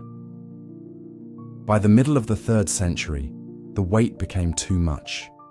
Rome, once a singular force, stretching from desert to forest, began to split, not just in spirit, but in shape. The empire cracked, and from that fracture emerged 3 pieces, each claiming the name, the glory, and the future of Rome. To the east, the Palmyrene Empire rose, led by the brilliant and proud Queen Zenobia. A scholar and a warrior, she defended her lands with elegance and steel, her kingdom stretching from Egypt to Anatolia. In the west, the Gallic Empire formed, a refuge of order in a time of disarray, centered in Gaul and Britain. And in the middle, the heart of the empire, Italy, stood surrounded, clinging to memory. Each of these realms believed they were Rome. Each held to pieces of its soul, its roads, its laws, its dream. But unity, once taken for granted, now seemed like a ghost. Something glimpsed in the past, but unreachable in the present. The eagle had not flown away. It had been torn into 3. Yet, even in this division, life did not vanish. Cities still rose. Trade still flickered. Art still bloomed in corners untouched by war. Humanity, ever resilient, adapted. But the empire's soul, the deep hum of shared purpose, shared destiny, was scattered like dust in a storm. The idea of Rome, once so whole, now echoed with cracks. The maps changed. The loyalty of legions wavered. The people learned to live with new names for old places. And through it all, a question began to rise. Was this the end, or merely another shape of empire? As the 3rd century waned, Rome was not yet gone, but it was no longer unbroken. It had bled from within, wept from without, and trembled before enemies it once would have crushed. The emperors who rose and fell were not just rulers, they were reflections of a time losing balance. The plague, the panic, the endless rise and fall of power, all of it whispered a truth Rome had long refused to hear, that even the greatest must change, or break. And so, with quiet breath and heavy steps, the empire turned towards something new. Not toward triumph, but toward survival. Not the Rome of marble, but the Rome of dust and endurance. The Rome that would someday rise again, but not yet. First, it had to pass through fire, and in that fire, something ancient would die, so something different might be born.